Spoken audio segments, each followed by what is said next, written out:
the queen who fell from the sky. They said betrayal always came from strangers. They were wrong. On the night before her coronation, Lyra Vane, future queen of the most powerful wolf kingdom in the realm, stood at the top of the royal tower, her heart full of hope. Behind her, the sister she trusted more than anyone in the world smiled and pushed. The fall should have killed her. The wasteland should have finished the job. But Lyra Vane didn't die that night. She became something far more dangerous. Stay until the end to see how a broken queen became a legend. Like this video and comment what city you're watching from. The tower had never felt so high. Lyra stood at the stone railing, her fingers tracing the ancient carvings that generations of her family had left behind. Names, dates, promises etched into granite. Tomorrow, her name would join them. Tomorrow, she would be queen. The wind pulled at her dark hair, and she closed her eyes, letting the night air fill her lungs. Below, the capital sprawled like a living thing, thousands of lights flickering in the darkness. Her people, soon to be under her care. "You're thinking too hard again." Lyra turned. Her sister stood in the doorway, silhouetted against the warm glow from inside. Saren Vane was 3 years older, sharper in every way. Sharper features, sharper tongue, sharper mind. Where Lyra had inherited their mother's soft brown eyes and gentle curves, Saren was all angles and ice blue stares. "I'm allowed to think," Lyra said, smiling. "It's my last night as just me." Saren crossed the tower floor, her boots clicking against stone. She wore black tonight, as she often did. Morning colors, their aunt used to say, though Saren insisted she just liked how it looked. "Just you," Saren repeated, stopping beside her, "as if you've ever been just anything." There was something in her voice, something Lyra couldn't quite place. "Are you all right?" Lyra asked. "Fine." Saren leaned against the railing, looking out over the city. "I was thinking about when we were kids. Remember when you fell off the training yard wall and broke your arm?" Lyra laughed. "You carried me all the way to the healers. Father was so angry you'd left your post. I didn't care, you were crying. I was 8. You were my sister." Saren's jaw tightened. "You still are." Lyra reached over and squeezed her hand. Saren's fingers were cold. Always. For a moment they stood together in silence. The city breathed below them. Somewhere in the southern quarter, Lyra could sense him, Ronan, her mate. The bond between them hummed like a plucked string, warm and constant. Tomorrow, he would stand beside her during the coronation. Tomorrow, everything would be perfect. "Do you ever wonder if you deserve it?" Saren asked suddenly. Lyra blinked. "Deserve what?" "All of this." Saren gestured broadly. "The throne, the power, the mate bond with Ronan Hale, the strongest alpha in 3 territories, the people's love. Everything just handed to you." The words hit like a slap. Lyra pulled her hand back. "Saren, I'm not trying to be cruel." Saren's voice was flat. "I'm asking honestly. You were born second. I was born first. And yet here we are." Lyra's throat tightened. They'd had this conversation before, years ago, after their father had named Lyra as heir. Saren had smiled then, had congratulated her, had seemed genuinely happy. Lyra had believed her. "Father chose based on ability, not age," Lyra said carefully. "You know that. The council agreed. The council agreed because you're softer, easier to manage, easier to love." Saren turned to face her fully now, and in the moonlight her eyes looked strange, empty. "Do you know what it's like? Watching everyone adore you? Watching Father look at you the way he never looked at me?" "Saren, that's not... I trained harder than you, studied longer, fought better, but you smiled more." Saren's laugh was bitter. "So you got the crown." Lyra felt her wolf stir inside her, uneasy. Something was wrong. This wasn't just old resentment bubbling up. This was something else. "If you're angry," Lyra said slowly, "we can talk about it. Tomorrow after the ceremony, we'll sit down. There won't be a tomorrow for you." The words hung in the air. Lyra stared at her sister. "What?" Saren moved so fast Lyra barely saw it. One moment she was standing 3 feet away. The next, her hands were on Lyra's shoulders, shoving hard. Lyra's back hit the railing. She grabbed for purchase, fingers scraping stone, but Saren's strength was overwhelming, enhanced, unnatural. Seren, stop. I loved you, Seren hissed, her face inches away. I really did, but I love this more. She pushed again. Lyra went over the edge. The world inverted. Sky became ground. Stone tower became a spear pointed at the stars. The wind screamed in her ears, or maybe that was her own voice. She couldn't tell. She reached for her wolf, desperate, but something was wrong. The bond felt sluggish, muted, like trying to run through water. Ronan, she thought frantically. Ronan, help! But the mate bond, that constant thread of warmth, suddenly went cold and slack. Severed. The last thing she saw before she hit the ground was Serene's face, pale and terrible, watching from the tower above. Then darkness. Pain woke her. Not the sharp kind, the deep kind, the kind that lived in bones and screamed when you breathed. Lyra opened her eyes. Darkness. No, not quite. There was light somewhere, filtered through something. Fabric? She tried to move and immediately regretted it. Every nerve in her body lit up at once. Don't. A rough voice. Male. Close. You move now. You'll tear something important. She turned her head slowly. A man sat beside her, shadows carving his face into hard planes. Scars crossed his cheek and jaw, old and deep. His eyes were dark, watching her with the wariness of someone used to threats. Where? Her voice came out like gravel. Where am I? Somewhere the crows didn't get you. Lyra blinked, tried to focus. She was lying on something. A cot, maybe. Rough blankets. The air smelled like smoke and dirt and something bitter she couldn't place. Through gaps in the fabric walls, she could see wasteland, red earth, dead trees, the barrens. Impossible. The barrens were 300 miles from the capital. She couldn't have... How long? She croaked. 3 days since I found you. No idea how long you were out there before that. 3 days. The coronation had already happened, or hadn't happened. Seren would have told them Lyra was dead, would have taken the throne herself. Lyra tried to sit up again. Her body screamed. Something in her chest felt cracked, broken. And her wolf, where was her wolf? She reached inside herself, searching for that familiar presence, and found only silence. Empty silence. Easy. The man's hand pressed her shoulder, not rough, but firm. You fell from something high. Most of your ribs are fractured. Your left leg's broken in 2 places. And whatever else is wrong with you, I can't fix with bandages. My wolf, Lyra whispered. I can't feel my wolf. The man studied her. You're not the first shifter to come through here broken, but you're the first one who fell out of the sky. She stared at him. You saw. Saw the impact crater anyway. Followed the crows, found you barely breathing. He leaned back, crossing his arms. So either you've got enemies with very long reach, or you really pissed off fate. Lyra closed her eyes. Seren's face flashed behind her eyelids. I loved you, but I loved this more. Enemies? She said quietly. Figured. The man stood, and she realized how tall he was, broad-shouldered, built like someone who'd survived hard years. Name's K.L. Draven. This is my camp, or what's left of it. Lyra forced herself to look around despite the pain. The tent was patched together from mismatched materials. Through the entrance, she could see other structures, equally ramshackle, barely standing. People moved between them, thin and wary-eyed. Children with hollow cheeks, elders with bent backs. This wasn't a settlement. It was a dying huddle of last chances. Why did you help me? She asked. Kale glanced back at her. Because you were dying, and I'm not as far gone as some people think. He moved toward the tent entrance, then paused. You should know, food's scarce here. Water's worse, and there's a rogue pack that raids us every few weeks. They're due back soon. He looked over his shoulder.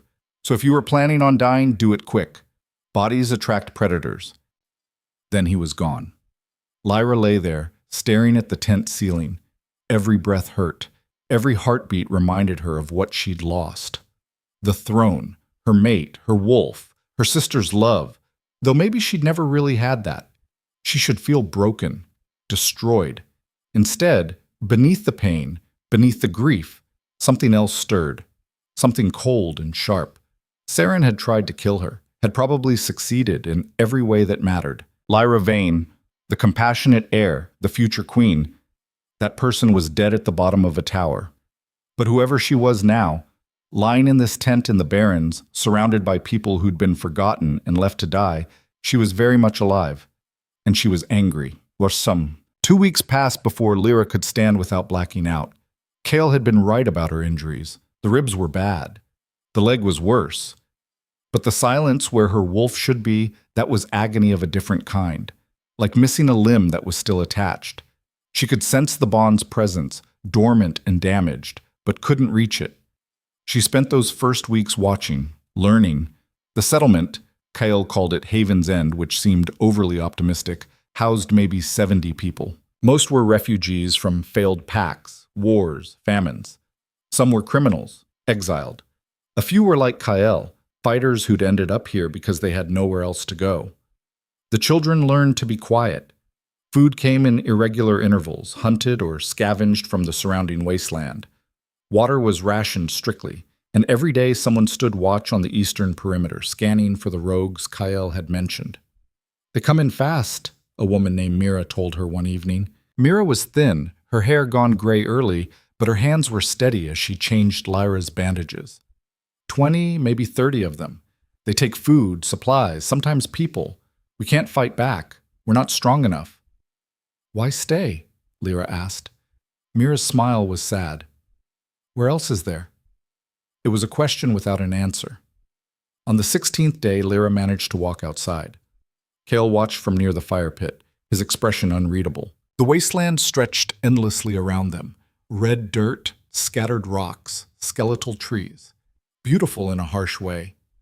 Deadly in every way. "You should rest more," Cale said as she limped toward him. "I've rested enough. Your leg's still healing. It'll heal while I move." She lowered herself carefully onto a log near the fire. "Tell me about the rogues." Cale studied her. "Why?" "Because they're coming. And when they do, people are going to die.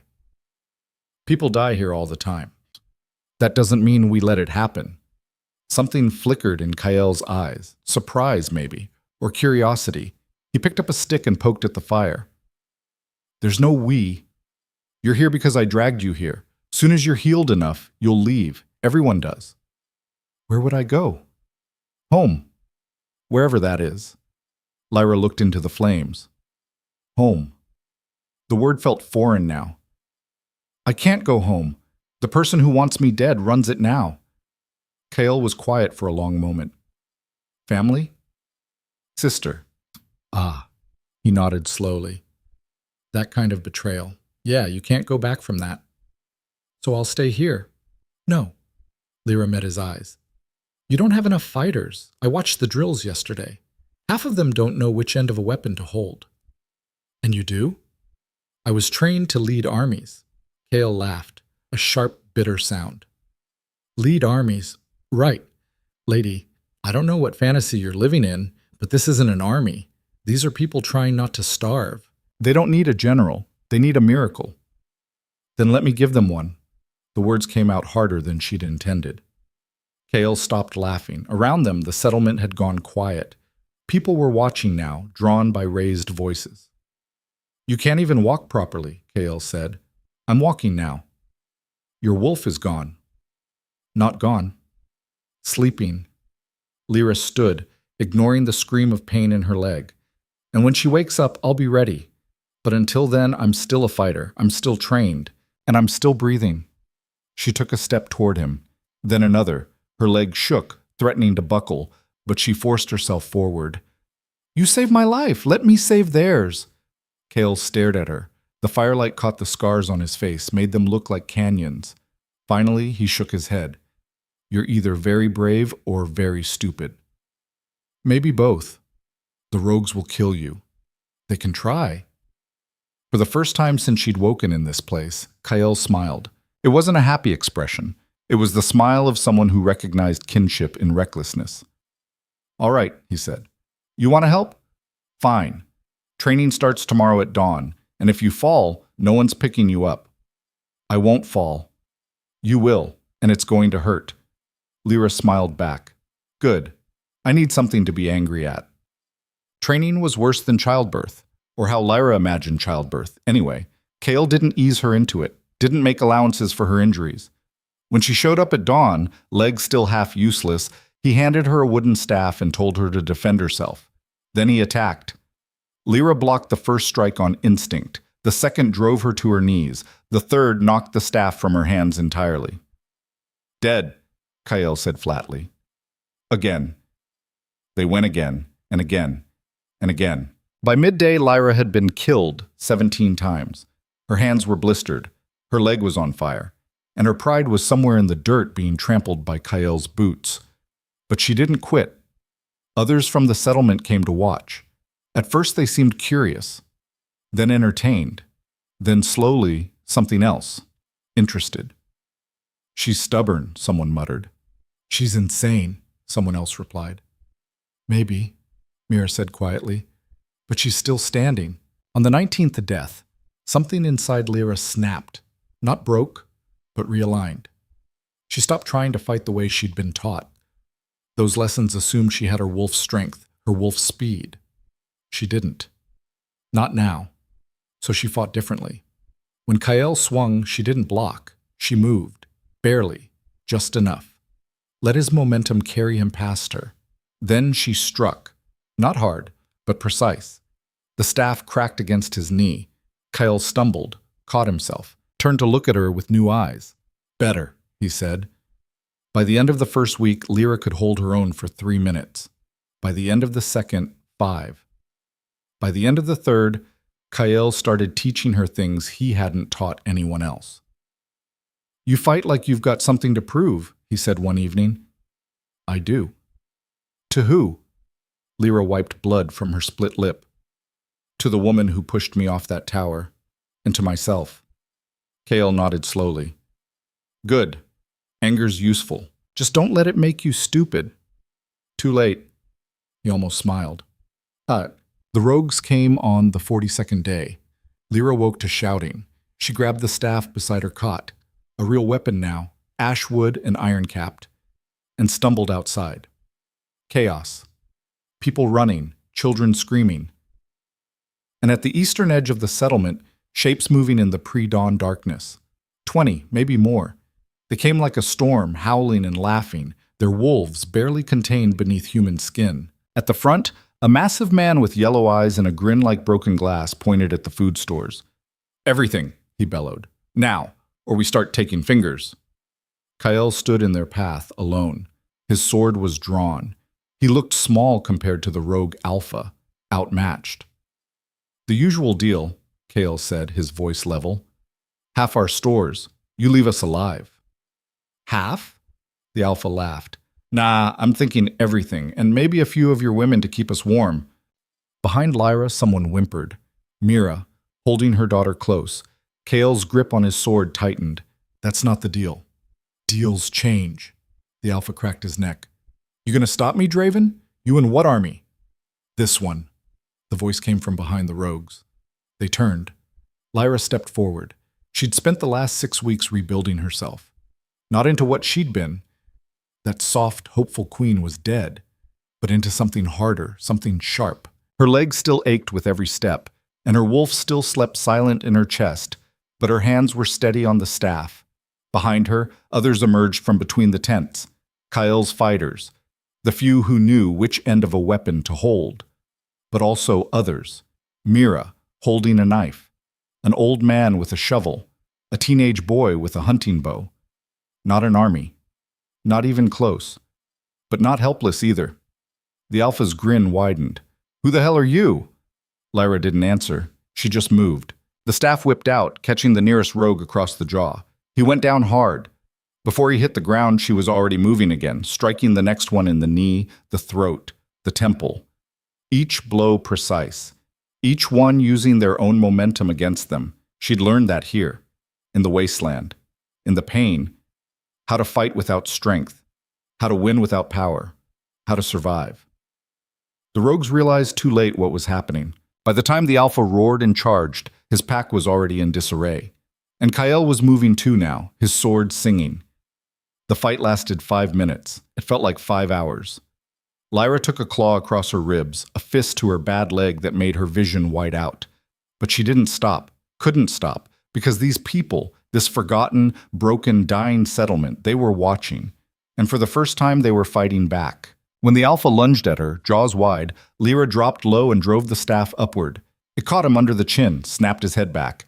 He crashed down beside her, dazed. She pressed the iron cap against his throat. "Your turn to choose," she said, breathing hard. "Leave, or don't leave alive." The Alpha stared at her. Blood dripped from his mouth. Then, slowly he started laughing. Not the cruel laughter from before, but something else. Something almost respectful. "You're dead," he said. "You just don't know it yet." "I've been dead," Lyra replied. "Didn't take." He laughed harder, then gestured to his pack. "Fall back." The rogues retreated, dragging their wounded. The Alpha lingered a moment longer, studying Lyra with those yellow eyes. "What's your name?" She almost told him. Almost said Lyra Vane, but that name belonged to someone else. Someone who'd died falling from a tower. "No one," she said instead. The Alpha grinned. "No one just broke my jaw. I'll remember that." Then he was gone, melting into the wasteland shadows with his pack. Silence fell over Haven's End. Lyra stood there, staff in hand, blood dripping from her wounds. Her legs screamed. Her ribs were probably re-cracked. Everything hurt.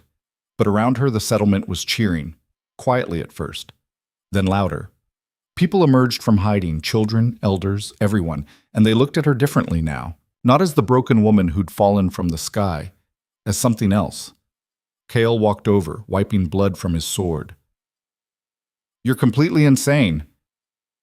"You mentioned that." "No, I mean it. That was—" He shook his head. "Where did you learn to fight like that?" "Here," Lyra said simply. "You taught me. I taught you basics. And I filled in the rest." She looked at him. "We can't keep giving them what they want, Kale. Eventually they'll take everything, and then us. So what do you suggest?" Lyra turned, looking at the people gathering around them. 70 faces, broken, scared, but no longer quite so hopeless. "We stop being victims," she said. "We train, we organize. We make this place into something they can't just walk over. That'll take months, maybe years. Then we start now." Kale studied her for a long moment. Then he smiled. A real smile this time, not the bitter ones she'd seen before. "You know what? Fine. Let's see what happens." He raised his voice, addressing the crowd. "Anyone who wants to learn to fight? Training starts tomorrow. And this one," he jerked his thumb at Lyra, "is teaching." The crowd murmured, uncertain, but then Mira stepped forward, her daughter at her side. "I'll learn." The old man with the shovel nodded. "Me too." The teenage boy knocked an arrow. "Already know how to shoot, but I can learn better." One by one they came forward. Not all of them, but enough. Lyra felt something stir in her chest. Not her wolf. That bond remained silent. But something else. Something that felt like purpose. She'd lost her crown. Lost her mate bond. Lost everything she'd thought defined her. But maybe, here in this wasteland with these forgotten people, she could build something new. Not a kingdom. Not a throne. A choice. The choice to fight back. Cool. 3 months later, Haven's End didn't look like the same place. The tents had been reinforced, walls erected from salvaged materials. Watchtowers stood at every compass point. And the people moved differently now, straighter, stronger. Lyra trained them every day, not just in fighting, but in thinking, strategy, discipline. She taught them to use their environment, to set traps, to coordinate. She taught them that strength wasn't just about who hit hardest, but who planned best. And slowly, impossibly, they started to believe her. The rogues came twice more. The first time, they were met with organized resistance and retreated after losing 3 fighters. The second time, they didn't even try, just circled the settlement, testing the defenses, then left. Word started to spread. Haven's End wasn't easy prey anymore. Other refugees began arriving. People who'd heard rumors of a place where you could be safe, where someone was teaching people to defend themselves. They came in ones and twos, then in groups. The settlement grew, and with it, a legend. "They're calling you something," Kale told her one night. Lyra was sharpening her staff, working the edge of the iron cap. What? The Phantom Queen. She laughed. That's ridiculous. Is it? Kael leaned against the wall. You won't tell anyone your real name. You appear out of nowhere, fall from the sky, refuse to die. You train them, protect them, disappear into the wasteland for weeks at a time, and come back with supplies or intel. He shrugged. Sounds pretty Phantom-like to me. I'm not a queen. No, Kael agreed. You're something else. Question is, what? Lyra didn't answer. She wasn't sure herself anymore. At night, when the settlement slept, she'd stand at the edge of the wasteland and reach for the mate bond. It was still there, still severed, but not destroyed. Sometimes she swore she could feel something on the other end. A flicker. A heartbeat. Ronan was alive. She knew it with the same certainty she knew her own name, which meant Seren hadn't killed him. Yet. I need to know what's happening in the capital, she told Kael the next morning. He didn't ask why, just said, I have contacts, traders who pass through sometimes. I'll ask. 2 weeks later, he came back with news. Your sister's queen now, he said bluntly. Crowned herself 3 days after your death. Claimed you'd been assassinated by enemies of the crown. She's hunting them down. Public executions. Lots of them. Lyra's hands clenched. And Ronan? Kael's expression darkened. There's a bounty on his head, 5,000 gold, for killing the crown princess. The world tilted. That's a lie, Lyra said, her voice deadly quiet. I know, but your sister's making it stick. She's got half the kingdom hunting him. He's gone to ground, but what? But 5,000 gold is a lot of money. And everyone knows Ronan Hale, strongest alpha in 3 territories. He won't stay hidden forever. Lyra stood, her wolf stirred, still weak, still distant, but there, finally responding. I need to find him. That's suicide. You go back, your sister will...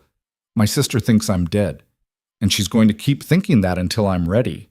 Lyra grabbed her staff. But Ronan doesn't. If he's being hunted, he'll head somewhere defensible, somewhere he can make a stand. Where? Lyra closed her eyes, reaching deep inside herself. The mate bond was faint, damaged, but it was still there. And for the first time in months, she could feel it pulling, not just existing, guiding, north, west, toward the borderlands. I know where he is, she said. Kael grabbed her arm. You can't go alone. If your sister has hunters out, then I won't go alone. Lyra turned to face him. I need fighters, 20, maybe 30. Your best. To do what? To bring my mate home and start a war. Kael didn't try to talk her out of it. That was the first surprise. The second was how quickly people volunteered. I'm going, Mira said before Lyra had even finished explaining the plan. Her daughter stood beside her, now tall enough to hold a real sword instead of a practice blade. This isn't a training exercise, Lyra warned. We'll be crossing into territory where my sister's hunters are active. If they find us, then we fight. The old man, his name was Garrett, Lyra had learned, stepped forward with his walking stick. Except it wasn't just a walking stick anymore. She'd taught him to sharpen the end, wrap the grip with leather. You pulled us out of the dirt, girl. Taught us we didn't have to lie down and die. You think we're letting you walk into danger alone? Lyra looked at their faces. 70 had become 200 in 3 months. 200 people who'd been forgotten, discarded, left to rot in the barrens. And now they stood ready to follow her into something that might get them all killed. 20 fighters, she said finally. That's all I can risk. The rest stay here. Keep the settlement defended. If we don't come back, you'll come back, a young woman interrupted. Her name was Sarah, barely 19, with a scar across her throat from where rogues had tried to kill her 2 years ago. Because you're the Phantom Queen, and phantoms don't die. Lyra wanted to tell her that wasn't true, that she was just a woman who'd survived a fall and gotten angry enough to keep breathing. But the belief in Sarah's eyes stopped her. These people needed the myth more than the truth. 20 fighters, she repeated. We leave at dawn.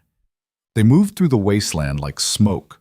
Lyra had learned the terrain over 3 months of scouting runs. Every canyon, every dried riverbed, every cluster of dead trees that could provide cover. The barrens weren't just empty space. They were a maze if you knew how to read them. Kael moved beside her, his sword strapped across his back. Behind them, the others spread out in a loose formation. Mira and her daughter, Garrett with his modified walking stick, Sarah and 17 others, all carrying weapons they'd made or scavenged, all moving with the discipline Lyra had drilled into them. "How far to the borderlands?" Kyle asked quietly. 3 days if we push. 5 if we're careful. We should be careful. We don't have 5 days. Lyra felt the mate bond pull tighter, north and west, stronger now, but underneath the pull was something else. Pain, fear. Ronan was hurt, or trapped, or both. "You feel him?" Kyle had seen her touch her chest, where the bond anchored. "He's alive, but not for long if we don't hurry." They pushed through the first day without stopping. No food breaks, no rest, just relentless forward movement. By nightfall, they'd covered 40 miles. Everyone was exhausted. "We camp here," Lyra said, pointing to an outcropping of rocks that would shield them from view. "No fires, cold rations, 4-hour watches." No one complained. They just moved into position, following the pattern she'd taught them. Kyle sat down beside her as she took first watch. "You know this is insane." "You've mentioned that before." "I'm mentioning it again. Your sister has an army, trained soldiers, magic users, and we're what? 20 refugees with improvised weapons?" 21, Lyra corrected. "You're with us too." "That makes it worse, not better." Lyra smiled despite herself. "Why did you come, Kyle? You could have stayed at Haven's End. You're their leader." "Was their leader? You took that job about 2 months ago." He picked up a small stone, turned it over in his scarred hands. "And I came because I'm curious." "About what?" "About whether you're actually going to pull this off, or if we're all going to die spectacularly." He glanced at her. "Either way, should be interesting." They sat in silence for a while. Above them, stars scattered across the sky like thrown dice. Somewhere in the distance, a nightbird called. The wasteland was never truly quiet if you listened. "I was engaged once," Kyle said suddenly. Lyra looked at him, surprised. He never talked about his past. "Her name was Alara. Alpha's daughter from a northern pack, smart, fierce, could probably have kicked my ass in a fair fight." He smiled, but it didn't reach his eyes. "We were going to join our territories, create something stable, something safe." "What happened?" "Politics. Her father wanted an alliance with a richer pack, broke the engagement, married her off to some bastard twice her age." Kyle's jaw tightened. "I tried to stop it, challenged him, lost, got these..." He touched the scars on his face. "And an exile order. Haven't seen her in 6 years. I'm sorry. Don't be. I'm telling you this because I understand what you're doing. The mate bond isn't just magic. It's everything. And when someone tries to take that from you..." He met her eyes. "Yeah, I'd burn down kingdoms too." Lyra felt something shift in her chest. Not her wolf. That bond was still damaged, still struggling to wake, but something else. Understanding. Kinship. "Thank you," she said quietly. "For what?" "For not asking if I'm sure, for just coming." Kyle stood, stretching. "Get some sleep. I'll take second watch." "Kyle?" He paused. "Did you ever find out what happened to her, Alara?" His expression went carefully blank. "She died in childbirth, 2 years after the wedding. The baby didn't make it either." Then he walked away, disappearing into the shadows. Lyra sat alone on watch, feeling the weight of all the ways love could destroy a person. The bond in her chest pulled tighter. North. West. Hurry. She touched the place where her wolf slept. "I know," she whispered. "We're coming." They crossed into the borderlands on the 3rd day. The change was immediate. The barons were dead, but the borderlands were dying, a distinction that somehow made them worse. Trees grew here, but twisted and wrong. Water ran in the streams, but it tasted of metal and rot. And the air itself felt heavier, like breathing through wet cloth. "Stay alert," Lyra warned. "The borderlands don't follow normal rules. Reality's thinner here." "Thinner?" Sarah asked nervously. "Magic bleeds through. Old magic. The kind that doesn't care about humans or wolves or anything except existing." Lyra had read about the borderlands in her father's library, back when she'd been a princess who thought knowledge was just interesting. Now she understood it was survival. Don't touch anything that glows. Don't drink from still water. And if you hear voices calling your name, ignore them." "That's comforting," Garrett muttered. They moved carefully through the twisted forest. The mate bond pulled Lyra forward with increasing urgency. Close now, so close. But they weren't alone. Lyra sensed them before she saw them. The subtle wrongness in the air, the way the birds went silent. She raised a fist. The group stopped instantly. "Hunters," she said quietly. "At least a dozen, surrounding us." "Your sisters?" Cale had his sword half drawn. "Who else?" The hunters stepped out of the trees like they'd been part of the landscape. 12 of them, all armed, all wearing the black and silver of the Royal Guard. At the front, a woman with short-cropped hair and cold eyes studied them. "Well," the woman said, "what do we have here? Refugees? Bandits?" Her gaze settled on Lyra. "Or something more interesting?" Lyra kept her face neutral. The woman didn't recognize her. Good. 3 months in the Barrens had changed her. Leaner, harder. The soft princess was gone, replaced by someone who knew how to survive. "Just travelers," Lyra said, "passing through." "In the borderlands? No one just passes through here." The woman took a step closer.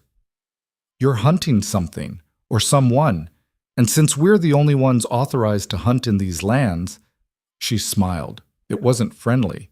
"That makes you trespassers." "We don't want trouble," Kael said. "Too late." The woman gestured. Her hunters raised their weapons, real weapons, military-grade steel and reinforced bows. "Queen's orders. Anyone in the borderlands gets questioned thoroughly." Lyra felt her group tense. They were outnumbered and outgunned. A straight fight would be suicide.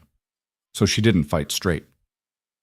"Tell me," she said, taking a step forward. "You're hunting someone specific, aren't you? Someone the Queen wants very badly." The woman's eyes narrowed. "What do you know about it?" "I know there's a bounty, 5,000 gold, for Ronan Hale." Lyra let the name hang in the air. "And I know where he is." Behind her, she felt Kael stiffen. The woman's expression shifted, surprise, then suspicion, then greed. "You're lying." "Am I? Why else would we be in the borderlands? This place kills refugees, but bounty hunters?" Lyra shrugged. "We go where the money is." The woman studied her, calculating. "If you know where Hale is, why not take him yourselves?" "Because he's still an alpha, still dangerous. We're 21. You're, what, part of a larger force?" Lyra glanced around. "I'm guessing there's more of you, 50, 100? The woman didn't confirm or deny, just kept staring. "Here's my offer," Lyra continued. "We take you to Hale. You get the glory of capturing him, and we split the bounty. 2,000 for you, 3 for us." "That's generous." "That's survival. We bring him in. We're rich. We try to take him ourselves. We're dead." Lyra met the woman's eyes. "You want him or not?" The silence stretched. Lyra could feel her group's confusion, their fear. Kael's hand was on his sword, ready to draw, but he trusted her. They all did, even when they didn't understand. Finally, the woman smiled. "All right, take us to him, but if you're lying, then you kill us all, I'm aware." "Good," the woman gestured to her hunters. "Lead the way, and don't try anything stupid." Lyra turned and started walking, north, west, following the bond that pulled tighter with every step. Behind her, Kael moved close enough to whisper, "What the hell are you doing?" "Buying us an army," she murmured back. "An army that wants to kill your mate." "Only until we get there. Then things change." "You better be right about this." Lyra touched her chest where the mate bond burned. "I am." They moved through the borderlands with the hunters following. The woman, she'd introduced herself as Commander Vex, kept 4 soldiers flanking Lyra's group at all times. The rest spread out in a loose perimeter. Professional, disciplined. These weren't random mercenaries, they were elite. "How long have you been tracking Hale?" Lyra asked as they walked. 3 weeks, Vex said. "He's good at hiding, better than we expected. He's the strongest alpha in 3 territories. Of course he's good." "Was the strongest." Vex's tone was smug. "The Queen severed his pack bonds, declared him rogue. He's alone now. Powerless." Lyra's hands clenched. Seren had cut Ronan off from his pack. That kind of magic, that kind of cruelty, it would have broken most alphas. But Ronan wasn't most alphas. He's still dangerous, Lyra said. So are we. They walked for hours. The borderlands grew stranger around them, trees that seemed to watch, mist that moved against the wind, shadows that didn't match their sources. Twice, Lyra heard voices calling her name. She ignored them. Once, Sarah stumbled toward a pool of glowing water. Garrett caught her arm and pulled her back. Stay focused, Lyra said quietly to her group. Whatever the borderlands show you, it's not real. How do you know? Sarah asked, shaking. Because the real dangers don't need tricks. As if summoned by her words, the mate bond suddenly flared. Pain shot through Lyra's chest. Not hers, Ronan's. He was close. Very close. And he was fighting. There, Lyra pointed to a ravine ahead. He's in there, Vex signaled her hunters. They moved into formation, weapons ready. How many with him? He's alone. You're sure? Lyra met her eyes. I'm sure. They approached the ravine carefully. The sounds of combat echoed up, snarls, the clash of metal, a roar that made the ground shake. Vex's hunters exchanged looks. Even they seemed nervous. At the edge of the ravine, they looked down. Ronan Hale stood in the center of a natural arena, surrounded by corpses. At least 15 bodies, all in hunter gear. Blood covered the rocks. And Ronan... Lyra's breath caught. He looked like hell. His clothes were torn. Blood, his own and others, stained his skin. One arm hung at a wrong angle, but he was still standing, still fighting. 3 hunters circled him, trying to find an opening. He didn't give them one. Ronan moved like violence had a physical form. Every strike precise, every dodge calculated. He wasn't just fighting, he was destroying. And even wounded, even alone, he was magnificent. The mate bond sang in Lyra's chest. Recognition, relief, love, but also rage. Because she could see what Vex couldn't. Ronan was at his limit. He'd killed 15, but the effort had cost him. Another wave of hunters, and he'd fall. Surround him, Vex ordered. Archers ready. We take him alive if possible, dead if necessary. Her hunters moved to comply. 50 of them, Lyra had guessed. She'd guessed right. They poured into the ravine, cutting off every escape route. Ronan saw them. For just a second, his expression shifted. Not fear, but resignation. He knew this was the end. Then his eyes found Lyra. She stood at the ravine's edge, backlit by dying sunlight. For a heartbeat, neither of them moved. The mate bond stretched between them like a physical thing. Recognition flashed across his face. Disbelief. Then hope. Lyra touched her chest, then pointed at Vex's hunters. Ronan understood. Now, Lyra said quietly. Her group moved as one. They'd been waiting for the signal, weapons hidden, ready. Mira's daughter drove her blade into the nearest hunter's back. Garrett's sharpened walking stick caught another in the throat. Sarah, sweet 19-year-old Sarah, moved like a ghost and dropped 3 before they even realized what was happening. Chaos erupted. Traitors! Vex spun, drawing her sword. Kill them all! But Lyra was already moving. Her staff whipped out, catching Vex across the temple. The commander went down hard. Lyra didn't stop. She vaulted over the ravine's edge, sliding down the steep slope in a controlled fall, and landed beside Ronan. Miss me? She said. Ronan stared at her like she was a ghost.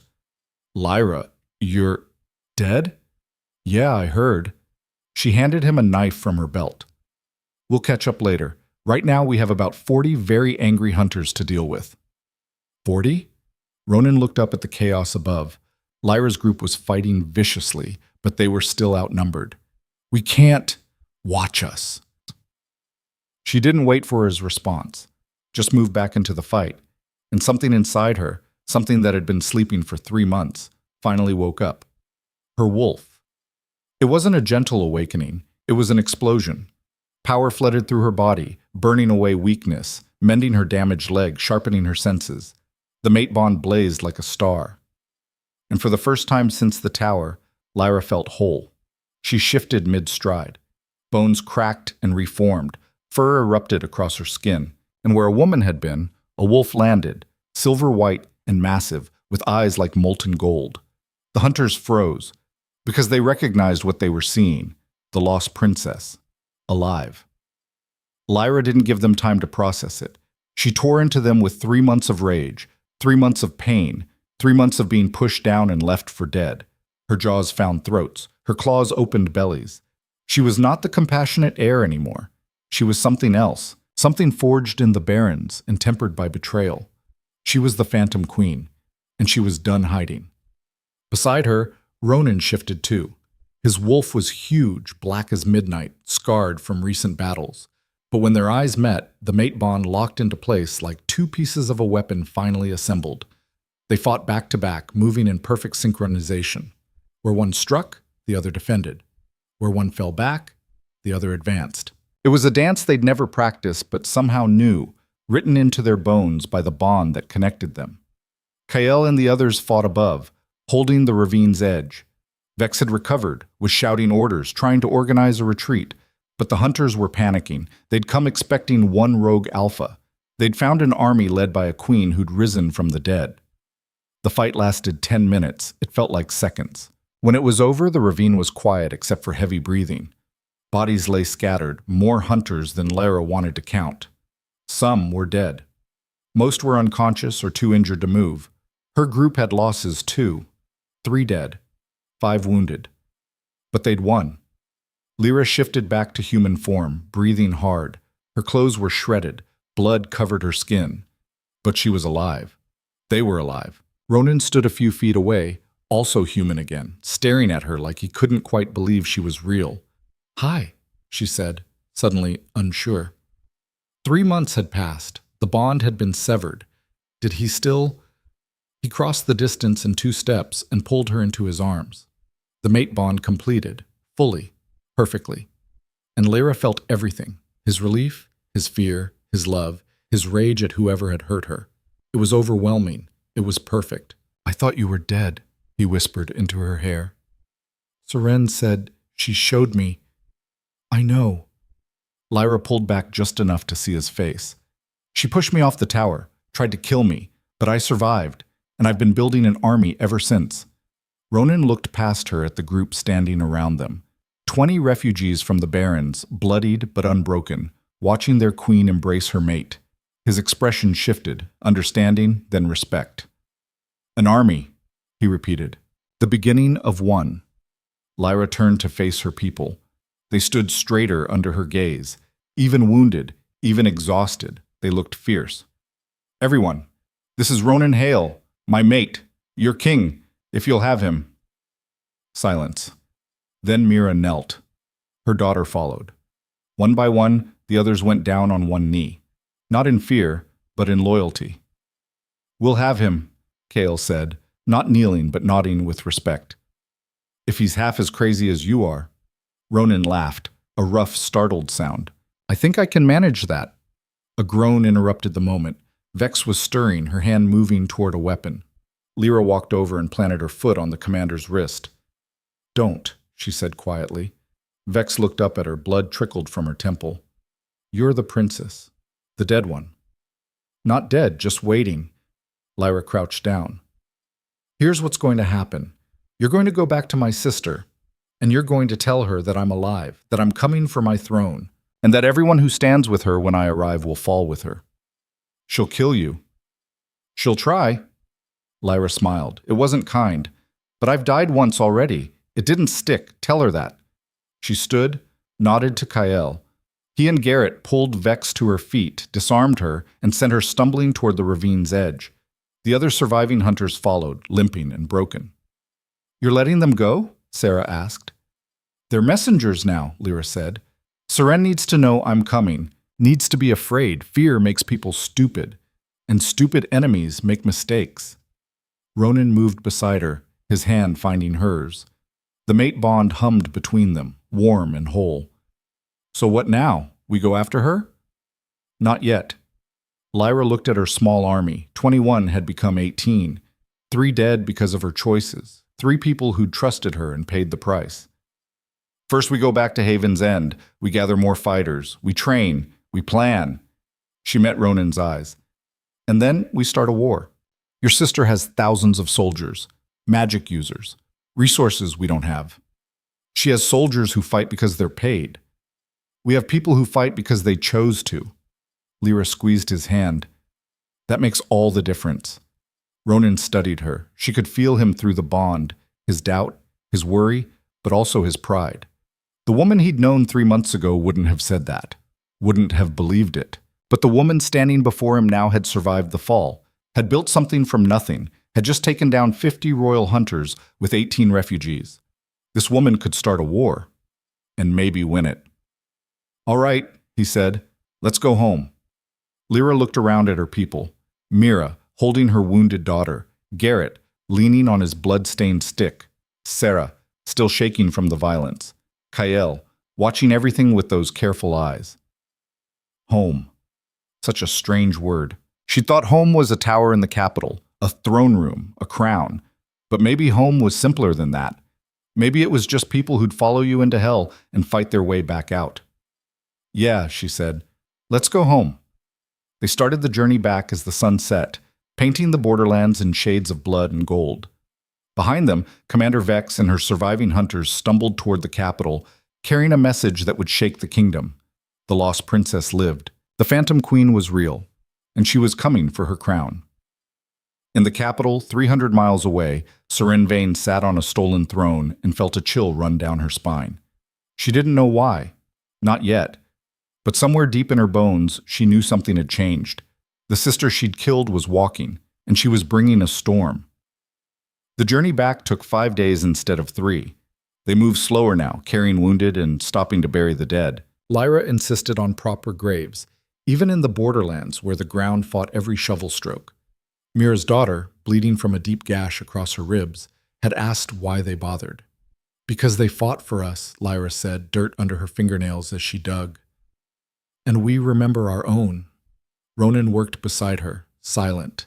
The mate bond thrummed between them, but there was tension in it now. Questions he hadn't asked yet, things she hadn't explained.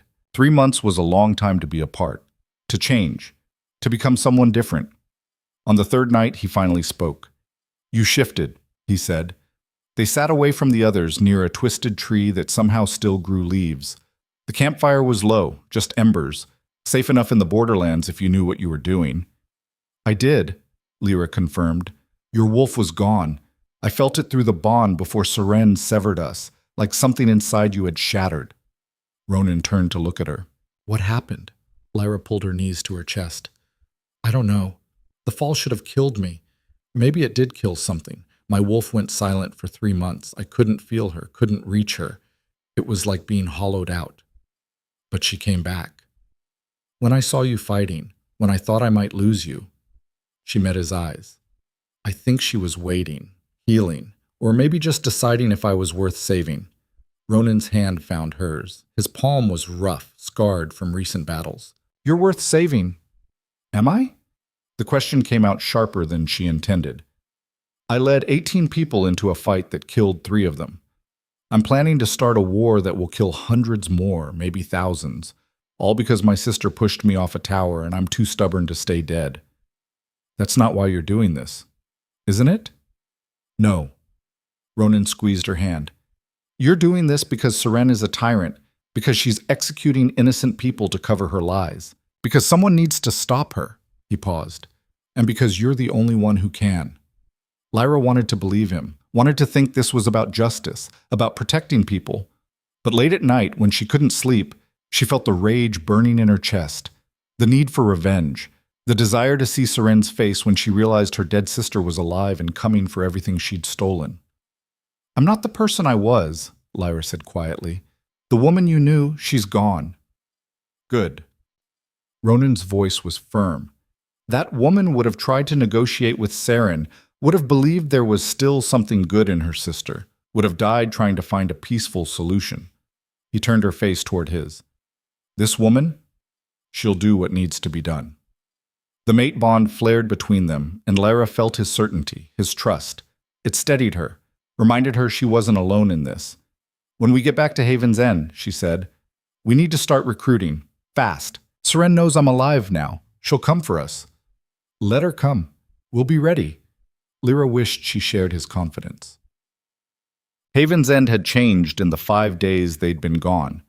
More tents crowded the space between buildings. The watchtowers had been reinforced, and there were people. So many people. Lyra counted at least 50 new faces as they approached.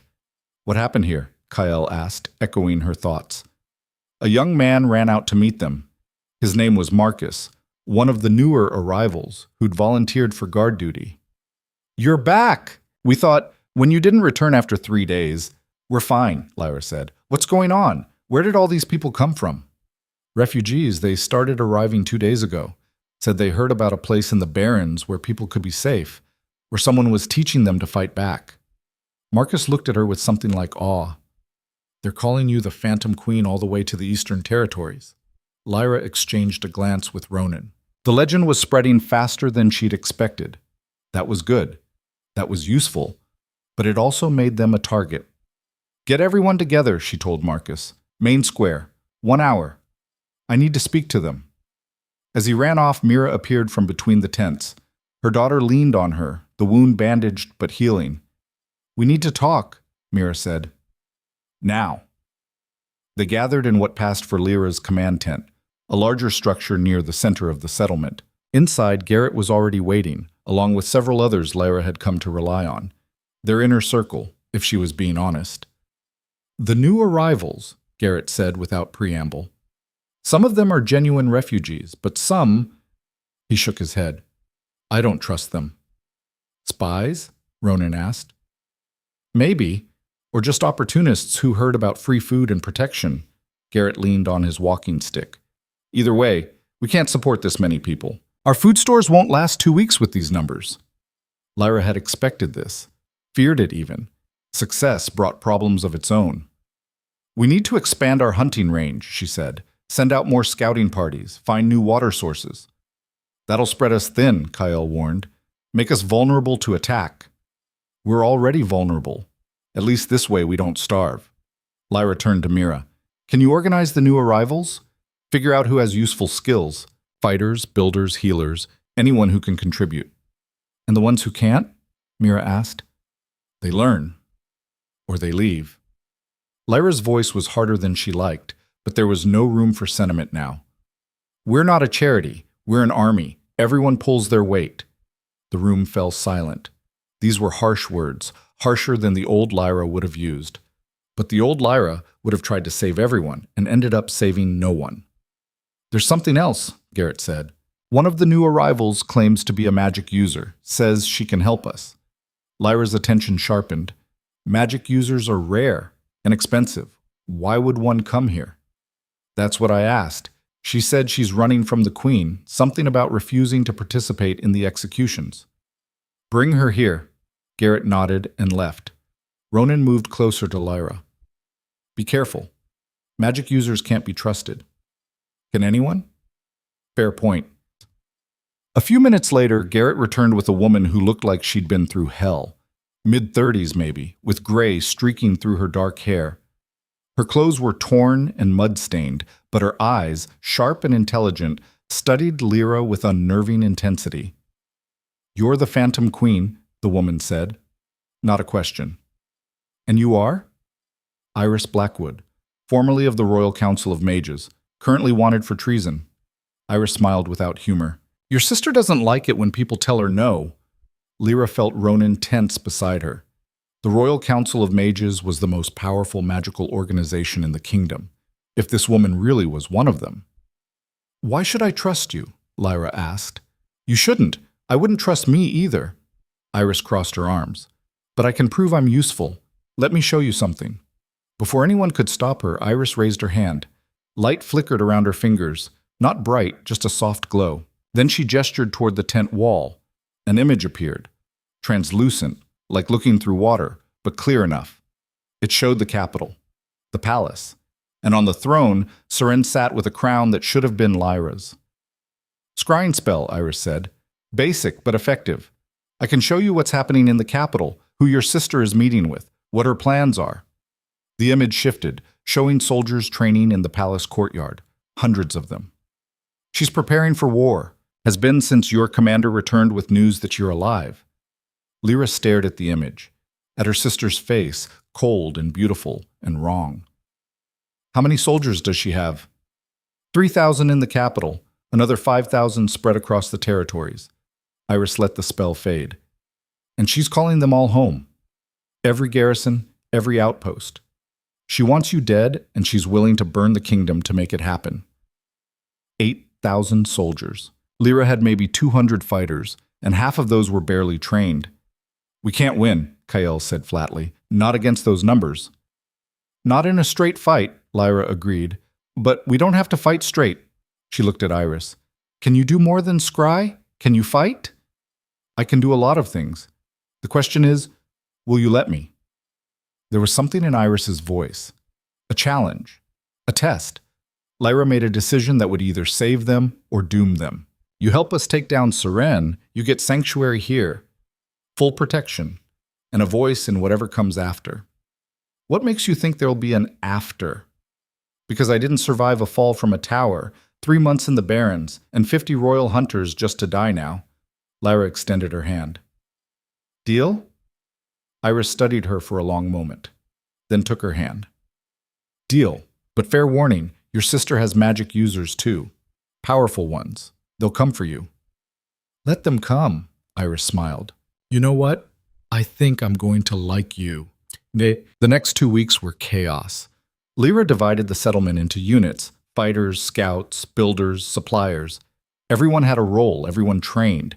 Even the children learned basics, how to hide, how to run, how to fight if they had no other choice. Ronan took charge of combat training, his experience with pack warfare proving invaluable. He was harsh, demanding, but fair.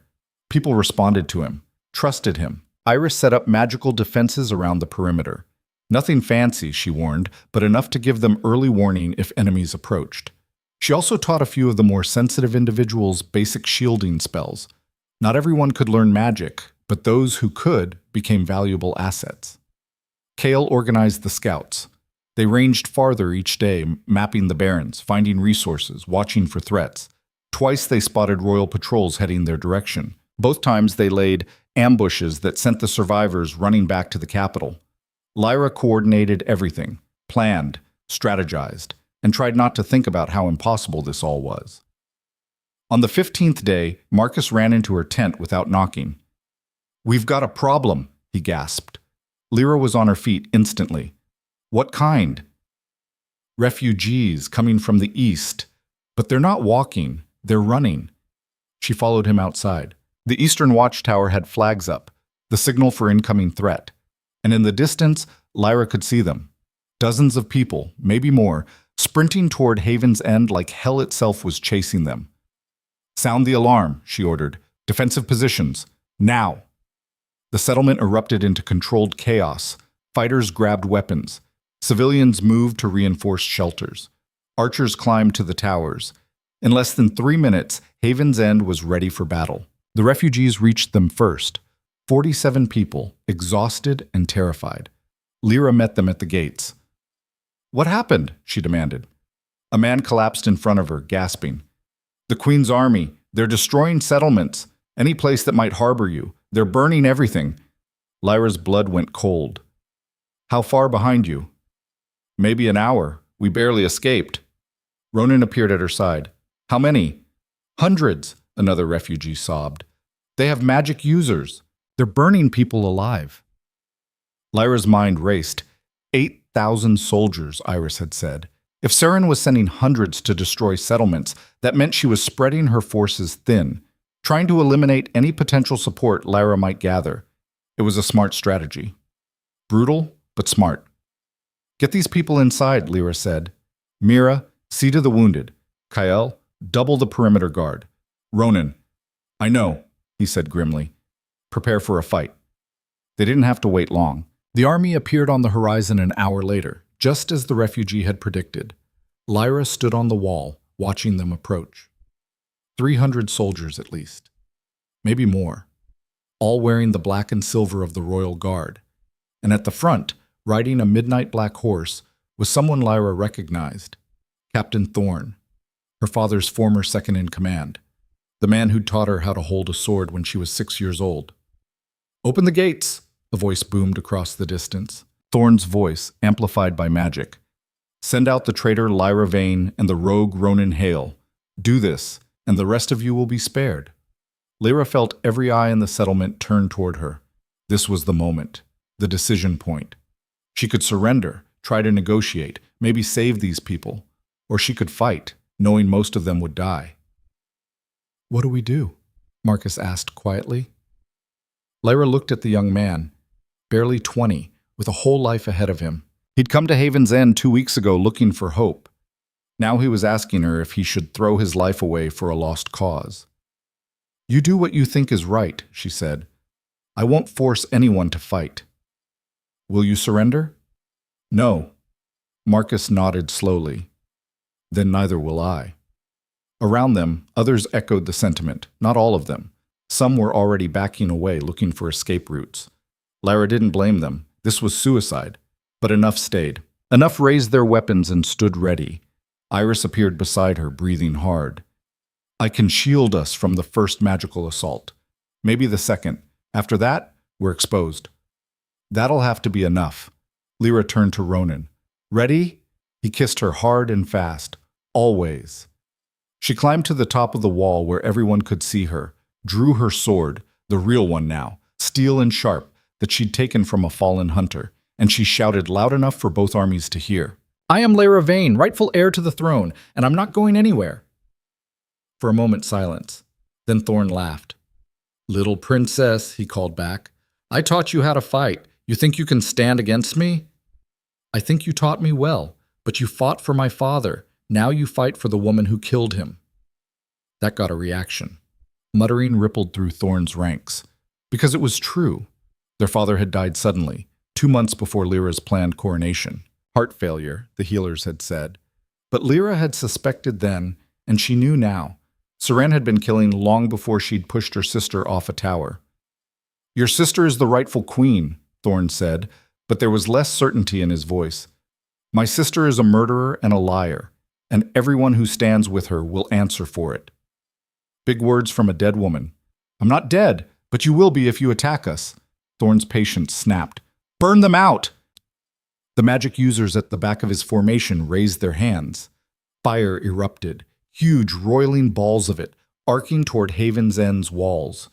Iris threw up her shield. The flames hit and scattered, dissipating into smoke. But Lyra could see the strain on the mage's face. She wouldn't last long. Archers! Lyra shouted. Fire at will! Arrows flew.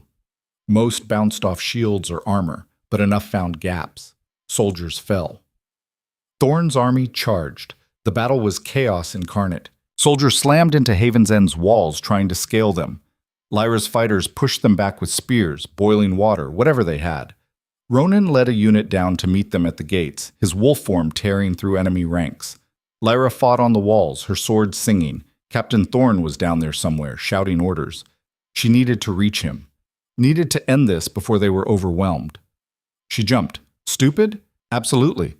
But she'd survived worse falls. She landed hard, her wolf instincts cushioning the impact.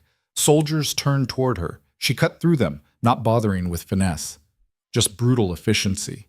Get to Thorn, kill him, break their command structure. Lyra! She spun. Thorn stood 10 feet away, sword drawn. Up close, he looked older than she remembered. Tired. I don't want to kill you, he said. Then don't.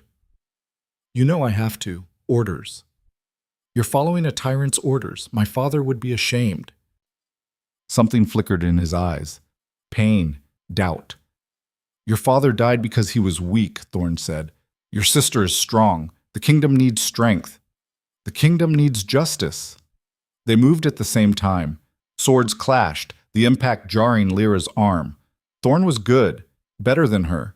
He'd trained for 40 years while she'd trained for 20, but she'd spent 3 months fighting to survive. And that changed everything.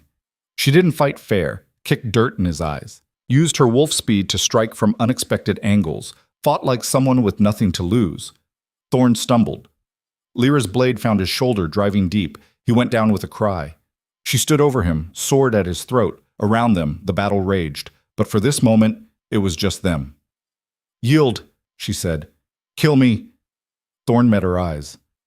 Because if you don't, I'll just keep coming. I don't want to kill you. You were my father's friend. Then you're still weak. The words hit like a punch, because maybe he was right. Maybe mercy was weakness. Maybe she should just end him and be done with it. But she couldn't. Not like this. She knocked him unconscious with the pommel of her sword instead. Stupid, weak, but hers. A scream made her turn. One of the magic users had gotten through Iris's shields. Fire engulfed the eastern watchtower. People were burning. Lyra ran toward them, but she was too far, too slow. Then Iris was there, throwing water from somewhere, extinguishing the flames. But the effort cost her. She collapsed, the shields falling entirely. "No!" Lyra shouted. The enemy magic users saw their opening. They unleashed everything at once. Fire, lightning, waves of force that cracked stone and shattered wood. Haven's End began to fall. "Retreat!" Ronan's voice cut through the chaos. "Fall back to the inner perimeter." They ran. Lyra grabbed Iris, threw her over her shoulder, and ran. Around her, people died. Burned. Crushed. She couldn't save them all, could barely save herself. They regrouped at the center of the settlement, maybe 100 fighters left. Twice that many civilians huddled in the shelters. And surrounding them, Thorn's army closed in. "We're done," Kael said, breathing hard. Blood ran from a cut on his forehead. "We can't hold." Lyra looked around at the faces watching her. Exhausted, terrified, waiting for her to save them. She had nothing left to give. Then the ground shook. Not a small tremor. A massive rolling earthquake that threw everyone off their feet. The enemy soldiers stumbled. The magic users looked confused. And from the south, like something out of a nightmare, an army appeared. Not Seren's army, something else. Rogues. Hundreds of them. Maybe thousands. Led by a massive man with yellow eyes and a grin like broken glass. The Alpha from 3 months ago. The one Lyra had fought and spared. He looked at her across the battlefield, then at Thorn's forces, and he laughed. "Nobody burns down my favorite settlement," he bellowed. "But me!" Then his rogue army slammed into Thorn's soldiers from behind. Complete chaos. 3 armies, all fighting, none of them sure who was on what side. Lyra just stood there, stunned. Ronan grabbed her arm. "What the hell is happening?" "I have no idea." The rogue Alpha fought his way toward them, his wolves tearing through royal guards like paper. When he reached Lyra, he was grinning. "You owe me," he said. "For what?" "Saving your ass. Again." "I didn't ask for your help."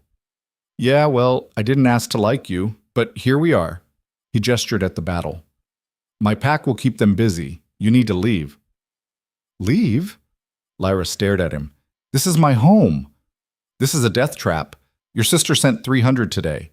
Tomorrow she'll send 3,000. You want to save these people? You need to take the fight to her, not wait here to die." He was right. Lyra hated that he was right. "Why are you helping me?" she demanded. The Alpha's grin faded. "Because I'm tired of watching strong people get crushed by tyrants. And because you're the first person in years who fought me and then let me live. That means something." Around them, the battle raged. Lyra's people were dying. Haven's End was burning. She made the hardest choice of her life. "Everyone," she shouted. "We're evacuating. Grab what you can carry and move south. Now." "South is suicide," Kael said. "The Deep Barrens. Safer than here. Move." They moved. Civilians first, then fighters covering their retreat. The rogue Alpha and his pack held the line, buying them time with blood and violence. As Lyra ran helping an injured woman stay upright, she looked back at Haven's End. The place that had saved her, the place she'd transformed, now burning. Iris stumbled beside her, barely conscious. "This isn't defeat," she whispered. "This is strategy. Feels like defeat. Then use it. Channel the rage, the grief. Make it fuel." Iris coughed. "Your sister thinks she's winning. Let her think that, until you're standing in her throne room with a sword at her throat." They ran into the Deep Barrens as night fell. Behind them, Haven's End burned like a funeral pyre, and Lyra felt something inside her crystallize, harden into diamond. Seren wanted war? Fine, she'd get war, but not the kind she expected. They stopped hours later, exhausted and broken. Lyra counted heads, 97 fighters, maybe 200 civilians. That's all that was left of her army. But as she looked at their faces, she saw something she hadn't expected. Determination. "This isn't over," Mira said quietly. "Tell us it isn't over." Lyra felt Ronan's presence beside her, felt the mate bond steady her. She thought about the tower, the fall, the 3 months of pain. She thought about Haven's end burning, about all the people who died believing in her. And she made a promise. "It's not over," she said. "It's just beginning. Seren destroyed our home, so we'll destroy hers. We'll take the capital, we'll take the throne, and we'll make sure everyone knows what she really is." "How?" someone asked. "We're less than 300. She has thousands." Lyra smiled. It was a terrible smile, the smile of someone who died once and refused to do it again. "We're not going to fight her army," she said. "We're going to make her army fight itself." She looked at Iris. The mage was watching her with something like respect. "You said you can scry. Can you do more? Can you send messages? Plant evidence? Make people see what we want them to see?" Iris's eyes widened. Understanding dawned. "You want to turn them against each other. I want to show them the truth. That their queen is a fraud, a murderer, and that anyone who follows her is complicit." Lyra looked at her army. "We're not just going to take the throne. We're going to make them give it to us." "That's ambitious," Kael said. "Possibly insane." "Definitely insane," Ronan agreed. "But it might work." "It has to work." Lyra pulled out the commander's insignia she'd taken from Vex weeks ago. "Because we're not refugees anymore. We're not survivors. We're revolutionaries, and we're about to tear a kingdom apart." Around her, tired faces began to smile. Broken people began to stand straighter. And in the darkness of the deep barrens, something impossible began to take shape. Hope. 300 miles away in the capital, Seren Vane received news that Haven's End had been destroyed. She smiled, ordered wine, celebrated her victory. She had no idea that by burning her sister's home, she'd just created her worst nightmare. The Phantom Queen was done playing defense. Now she was coming to kill. The deep barrens had no mercy. For 3 days, they marched through terrain that seemed designed to kill. Rocky passages that shredded boots, sandstorms that stripped skin, water sources that turned out to be toxic. Lyra lost 12 people in those first 72 hours. Not to enemy blades, but to the land itself. On the 4th morning, she called a halt near a cluster of caves that offered some shelter from the brutal sun. "We can't keep running," Kael said. His face was gaunt, lips cracked from dehydration. "People are dying." "I know." Lyra looked out at her army, less than 300 now, huddled in whatever shade they could find. Children crying, elders collapsing. This wasn't an army, it was a death march. "But if we stop, Seren's forces will find us. And we're not ready for another fight." "We'll never be ready if we're all dead." He was right. They needed to stop, regroup. But more than that, they needed to act. Every day they spent hiding was another day Seren consolidated power. Another day her lies became truth. Ronan emerged from one of the caves, his expression grim. "Found water, but there's a problem." "What kind of problem?" "The kind with teeth." Lyra followed him into the cave system. It was cooler inside, the temperature dropping 20 degrees within 50 feet. And there, in a massive underground chamber, was a pool of crystal-clear water. Beautiful. Life-saving. And guarded by something that looked like it had crawled out of a nightmare. The creature was massive, easily 12 feet tall, with scales like blackened metal and eyes that glowed sulfur yellow.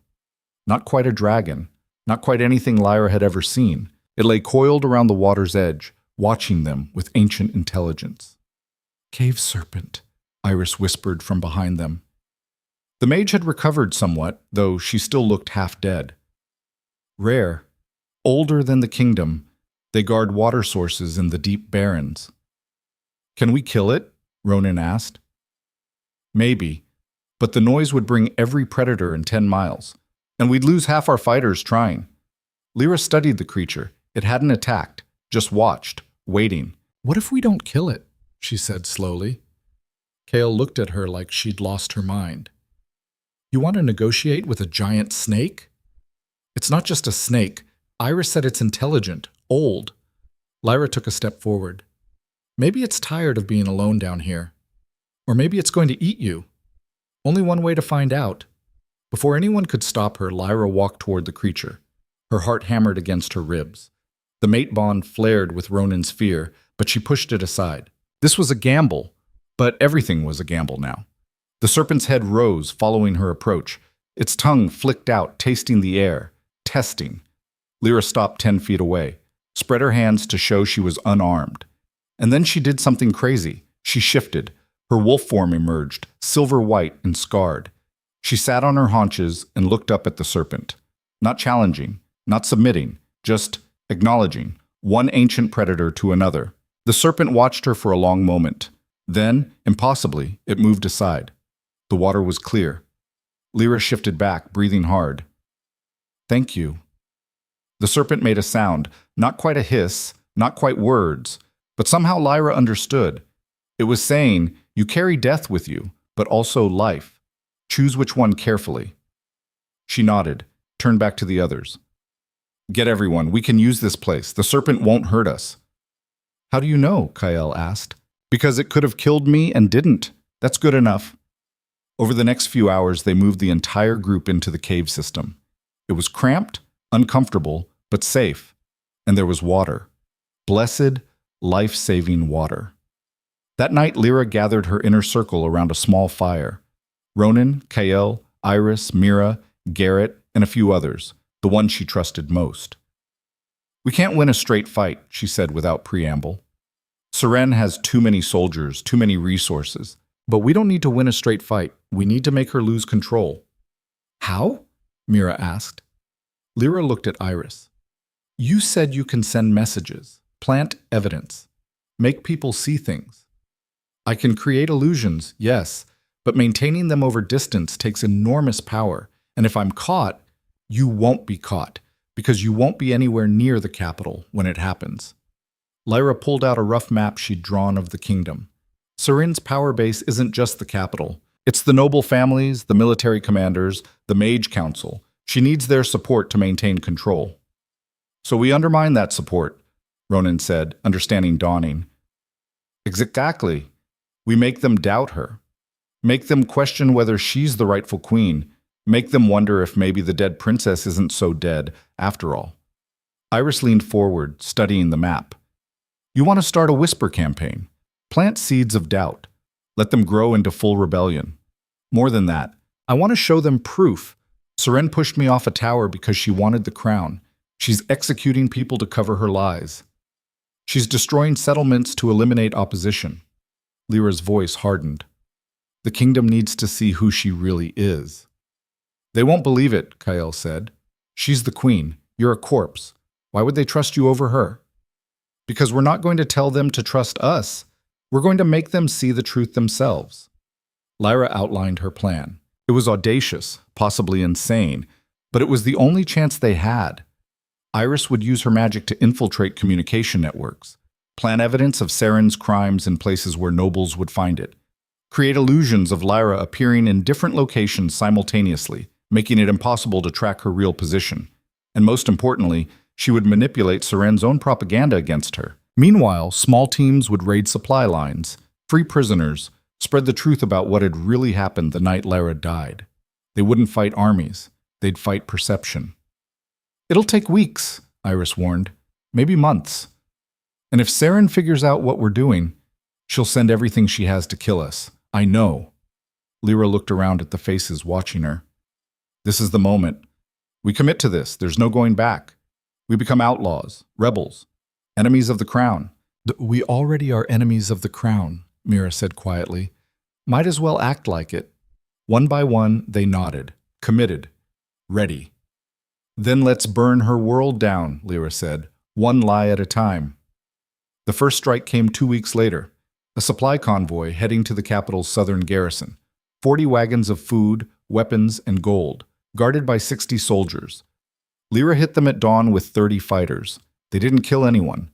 That was important. They disabled the guards with precisely placed arrows, disarmed them, and left them tied up with a message carved into the wagon wood. "The Phantom Queen does not forget." They took half the supplies and scattered the rest to nearby villages that Saran had been taxing into starvation. By the time the guards were found, the story was already spreading. The dead princess was alive, and she was taking back what her sister had stolen. The second strike was more subtle. Iris infiltrated the noble house of Lord Brennan, a powerful ally of Saren's.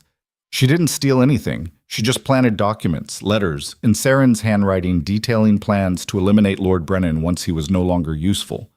They were forgeries, but convincing ones. Lord Brennan found the letters, confronted Saren. She denied everything, of course, but the seed of doubt was planted. The third strike targeted the military.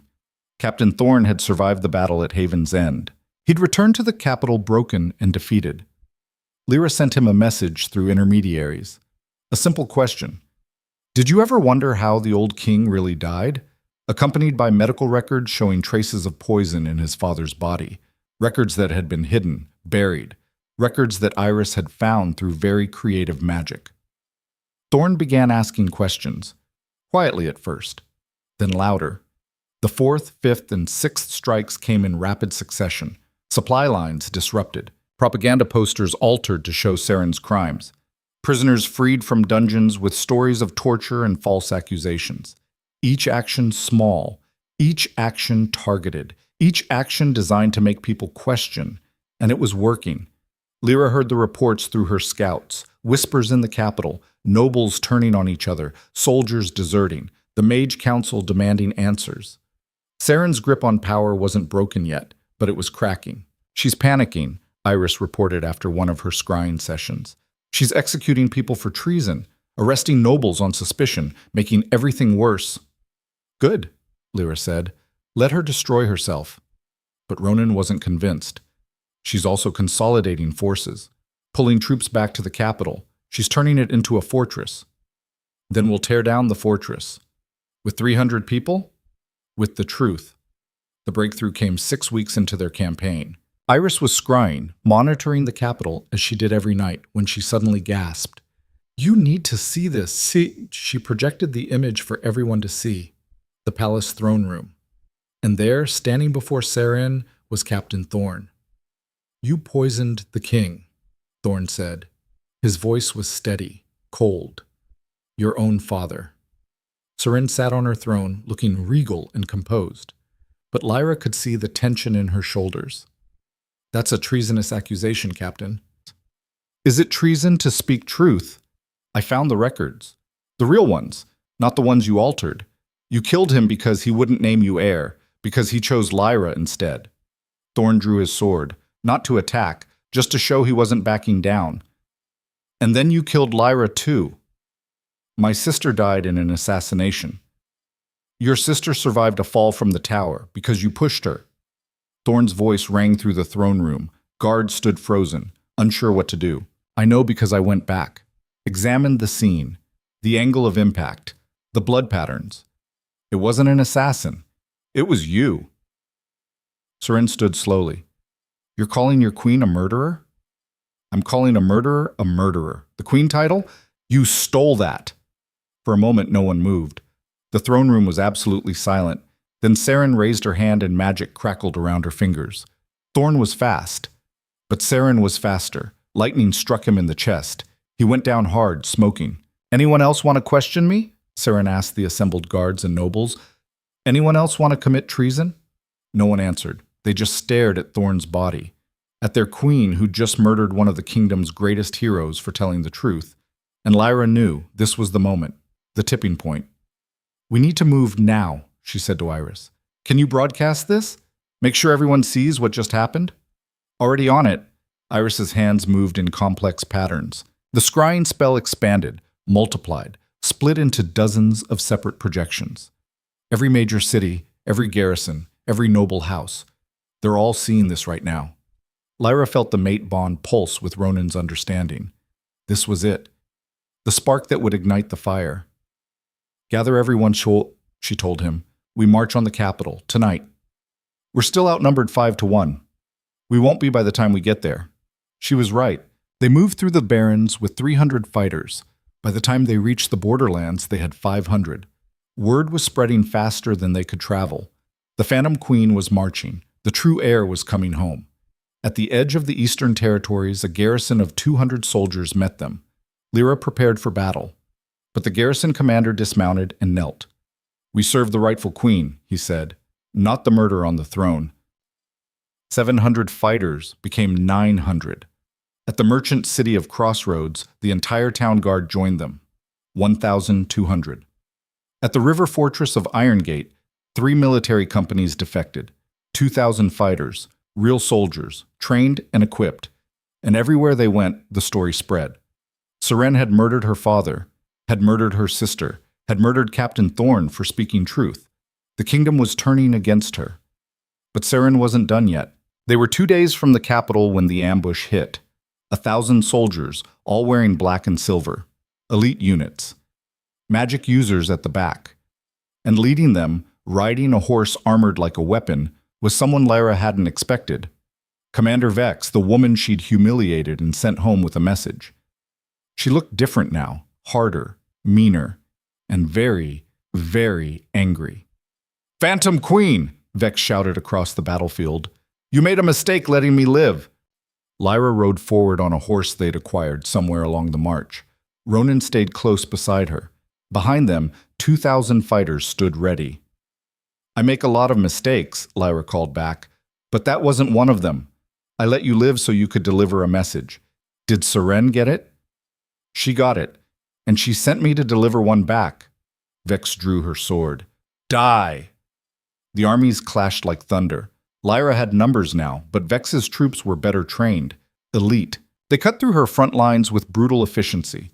Magic users hurled fire and lightning. Soldiers in formation moved like a single organism. This was a real army, and Lyra was about to learn if her revolution could stand against it. "Shield wall!" Ronan roared. The fighters locked shields, absorbing the first magical assault. "Hold the line!"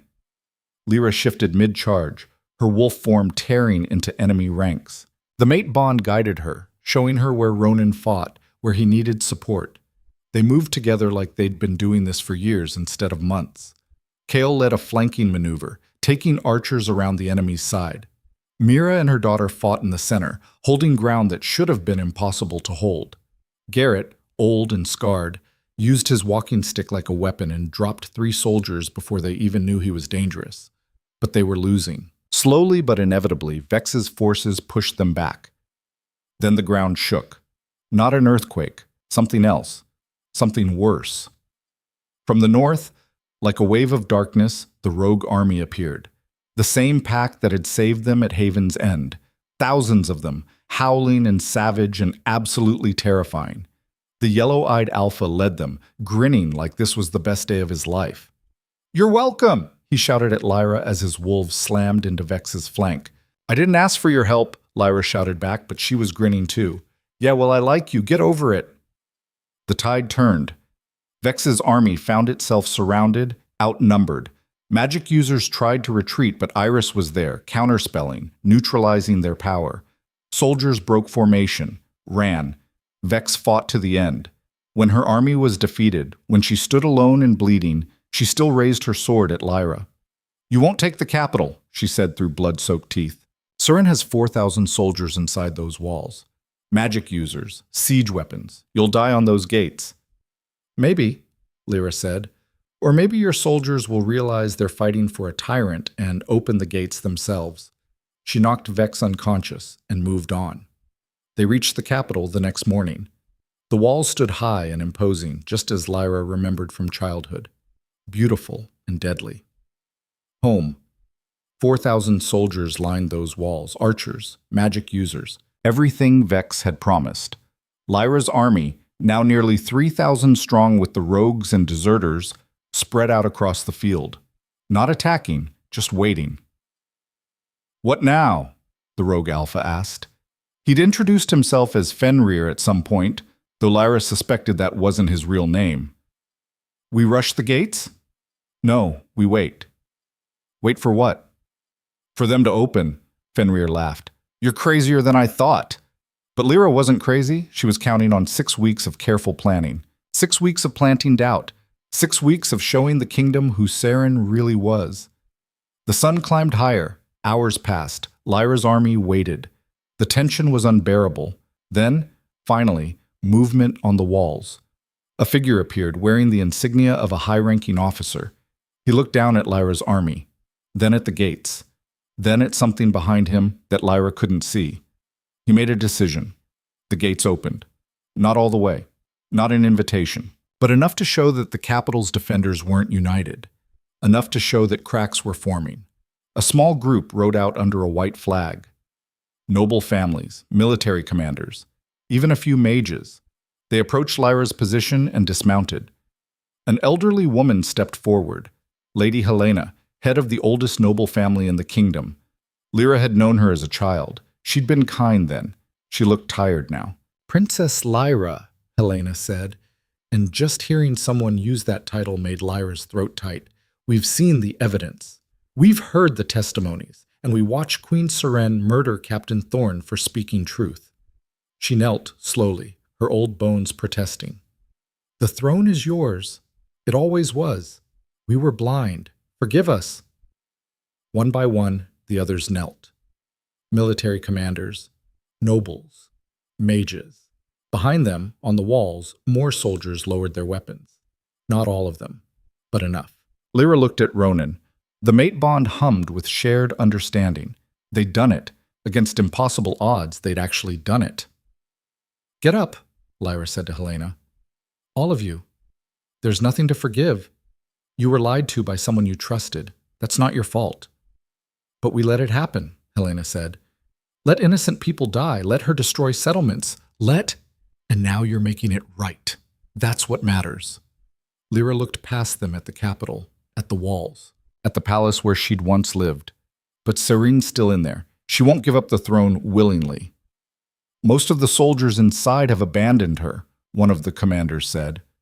But she still has her personal guard, maybe 300, and the most powerful mages. He hesitated. She's also threatening to burn the entire palace if anyone tries to take her. She's bluffing. She killed her father, killed you, killed Thorne.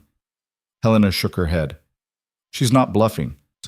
Lyra felt Ronan's hand find hers, felt the mate bond steady her. She'd come so far, survived so much, and now the last obstacle was her sister, the woman who'd pushed her off a tower and stolen everything. I'll go in, Lyra said. Alone. That's suicide, Kael said immediately. Maybe, but if I bring an army, she'll burn the palace and everyone inside. This way, maybe I can talk her down. Talk her down? Ronan stared at her. She tried to kill you. I know, but she's still my sister, and maybe, somewhere under all that hate, there's still something I can reach. Lyra looked at him. I have to try. The mate bond flared with his disagreement, his fear, but also his trust. He knew she had to do this, knew he couldn't stop her. If you're not out in 1 hour, he said, I'm coming in after you. Fair enough. Lyra walked toward the gates. Her army parted to let her through. She wore no armor, carried only her sword, the Phantom Queen returning home. The gates opened wider as she approached. Soldiers watched from the walls, their faces conflicted. Some looked relieved, some looked terrified. None tried to stop her. She walked through streets she'd known her whole life. They looked different now, darker somehow. Or maybe she was different. The girl who'd walked these streets 4 months ago was dead. The woman who walked them now had been forged in fire and pain. The palace loomed ahead. Home, prison, throne. She entered through the main doors. Inside it was quiet, too quiet. Her footsteps echoed in empty halls. Where were the guards? The servants? Everyone? She found them in the throne room. Seren sat on the throne, wearing the crown that should have been Lyra's. Around her stood maybe 50 guards, all that remained loyal. And chained at their feet, kneeling, were dozens of palace workers. Servants, cooks, healers, hostages. Hello, sister, Seren said. Her voice was calm, almost cheerful. I knew you'd come. Lyra stopped in the doorway, studied the scene. The guards looked nervous, the hostages terrified. And Seren looked wrong, too calm, too composed, like she'd already accepted what was coming. Let them go, Lyra said. This is between us. Between us? Seren laughed. Sister, this stopped being between us the moment you survived that fall. The moment you started building your little rebellion. The moment you turned my kingdom against me. It was never your kingdom. It should have been. Seren stood, and for the first time Lyra saw real emotion break through. Rage, pain. I was older, stronger, smarter. I did everything right, everything Father asked. But you smiled and hugged people and made them love you. And that was enough. That was all it took. Seren, do you know what it's like? Living in someone's shadow? Being compared every single day and found wanting? Seren's good, but Lyra's better. Seren's strong, but Lyra's kind. Seren's intelligent, but Lyra people actually like. Seren's voice cracked. I hated you. I loved you. I wanted to be you, and when Father chose you over me, something inside me just broke. Lyra took a step forward. The guards raised weapons, but Seren waved them down. I didn't want the throne because you smiled more, Lyra said quietly. I wanted it because I knew what it meant. The responsibility, the weight. Father didn't choose me because I was better. He chose me because he thought I could handle the burden. And could you? Lyra thought about the last 4 months, the fall, the barons, the people who died following her, the choices she'd made. I don't know, but I'm still standing. That has to count for something. Seren studied her, really looked at her for the first time, and something in her expression shifted. You're different, harder. You made me this way. Did I? Seren smiled. Maybe I did you a favor. That soft princess I pushed off the tower, she wouldn't have survived what's coming. But this version, she gestured at Lyra, this version might actually be worthy of the throne. Then step down, walk away. Let me fix what you've broken. And what happens to me? Lyra had thought about this, planned for it. There were 100 things she could do. Execute Seren publicly, imprison her, exile her. But as she looked at her sister, really looked at her, she saw something she hadn't expected. Emptiness. Seren had won the throne, had gotten everything she wanted, and it had destroyed her. She was hollow, already defeated in every way that mattered. You leave, Lyra said. Tonight, you take whatever you can carry, and you walk into the barrens. No guards, no magic, no crown. Just you and the wasteland. The throne room went silent. Guards exchanged looks. Hostages stared. Seren's expression flickered, surprise, then understanding. The same place you survived, Seren said slowly. You want me to live through what you lived through. I want you to understand what you did, what it cost. And maybe, if you survive, you'll come back as someone different, someone better. Lyra met her sister's eyes. Or you'll die out there. Either way, it's more mercy than you showed me. Seren stood there for a long moment. Then slowly, she reached up and took off the crown, held it, stared at it, then held it out to Lyra. I love this more than I loved you, she said. What does that make me? Human, flawed, broken. Lyra took the crown. It felt heavier than she remembered. But maybe not beyond saving. Seren walked down from the throne, past the guards who didn't try to stop her, past the hostages who shrank back, past Lyra, pausing just for a moment. If I come back, Seren whispered, will you kill me? If you come back the same person? Yes. Lyra looked at her. But if you come back changed, we'll see. Seren nodded, then kept walking. Out of the throne room, out of the palace, out of the life she'd destroyed everything to have. The guards watched her go. Then, one by one, they knelt. Not to Seren, to Lyra. The hostages were freed. The palace doors opened, and outside Lyra's army waited. She walked out onto the balcony where she'd stood 4 months ago, where Seren had pushed her, where everything had ended and begun. Below, thousands of faces looked up at her. Her army, her people, waiting. Ronan was there, at the front, the mate bond singing with pride and relief. Lyra raised the crown above her head, not placing it on yet, just showing it, showing them what they'd fought for. The crowd erupted, cheering, crying, celebrating. She'd done it. Against impossible odds, against everything, she'd taken back her throne. But as the cheers washed over her, Lyra thought about what came next, rebuilding a broken kingdom, healing divisions, making sure this never happened again. The crown felt heavy in her hands, heavier than metal and jewels had any right to be. But she'd survived the barons. She'd built an army from nothing. She'd turned a kingdom against a tyrant.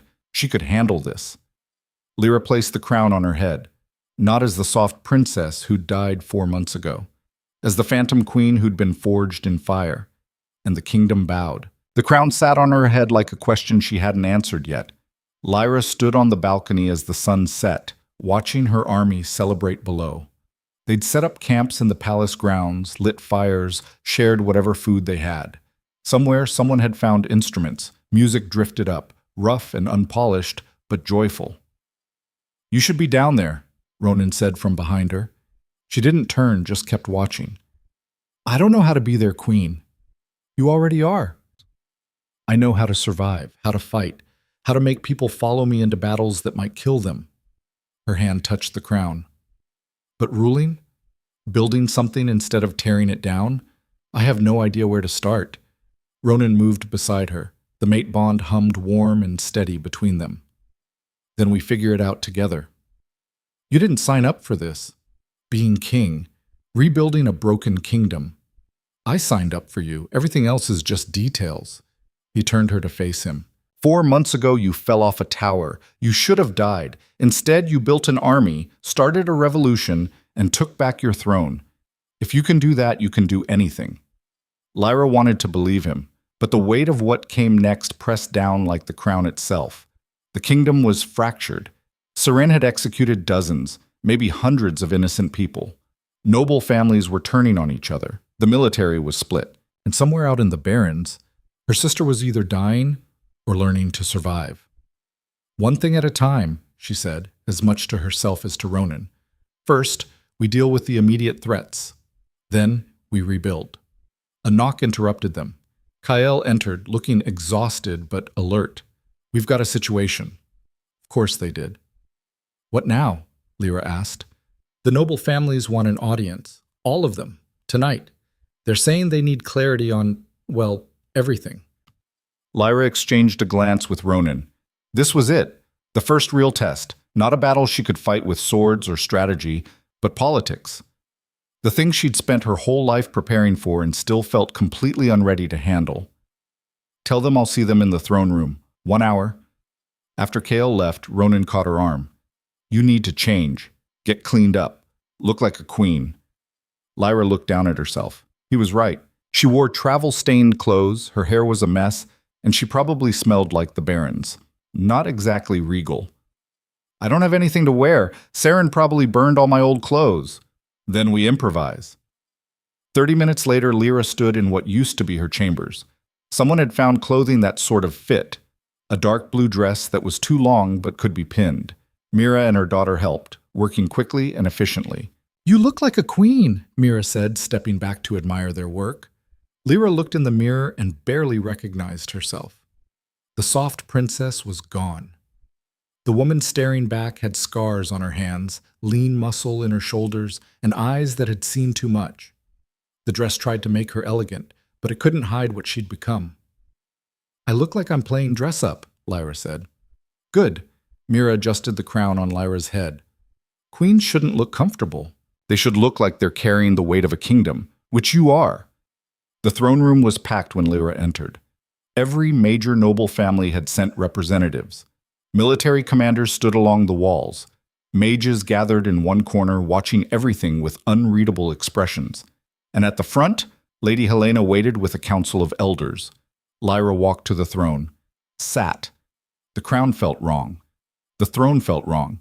Everything felt like she was pretending. But she'd learned how to pretend in the barrens. How to be confident when terrified. How to make people believe even when she didn't believe herself. "You wanted clarity," she said, her voice carrying through the room. "Here it is. I am Lyra Vane, daughter of King Marcus, rightful heir to this throne. My sister attempted to murder me and stole the crown through deception and violence. I've reclaimed what's mine. Anyone who has a problem with that can leave now." Silence. No one moved. "Good. Now let's talk about what happens next." Lady Helena stepped forward. "Your Majesty, the kingdom is in chaos. Serene's executions have left power vacuums across 3 territories. Military units are fighting each other over loyalty, and the people are terrified. They don't know who to trust. They can trust me. Can they? The question came from a younger noble, Lord Brennan's son. You disappeared for 4 months, built an army of criminals and rogues, attacked royal supply lines, started a civil war. I started nothing. Serene started it when she pushed me off a tower. Lyra leaned forward. And those criminals and rogues? They're the people your families forgot. The refugees you ignored. The settlements you let starve while you collected taxes and lived in luxury. They followed me because I gave them something you never did. Hope. Pretty speech, Brennan's son said. But hope doesn't rebuild a kingdom. No. Hard work does. Which is why I'm keeping my army intact. We're going to every settlement Serene destroyed. We're going to rebuild. We're going to restore what was taken. And every noble family in this room is going to help pay for it. The room erupted in protest. That's outrageous, someone shouted. We're not responsible for Serene's crimes. You'll bankrupt us. Lyra stood. Her wolf stirred inside her and power rippled through the room. Not a threat, just a reminder of what she was. You want to talk about bankruptcy? Tell that to the families whose homes Serene burned. Tell that to the children who starved while you feasted. Tell that to the people who died because no one with power cared enough to stop it. Her voice was cold, hard. You enabled her, supported her, looked the other way while she murdered and terrorized. You don't get to pretend you're innocent now. Then what do you want from us? Lady Helena asked quietly. Accountability, reparations, and a new system that makes sure this never happens again. Lyra looked around the room. The old way of ruling is done. No more absolute power. No more noble families hoarding wealth while people starve. We're building something different, something better. And if you can't handle that, then you're welcome to follow Serene into the Barrens. The threat landed.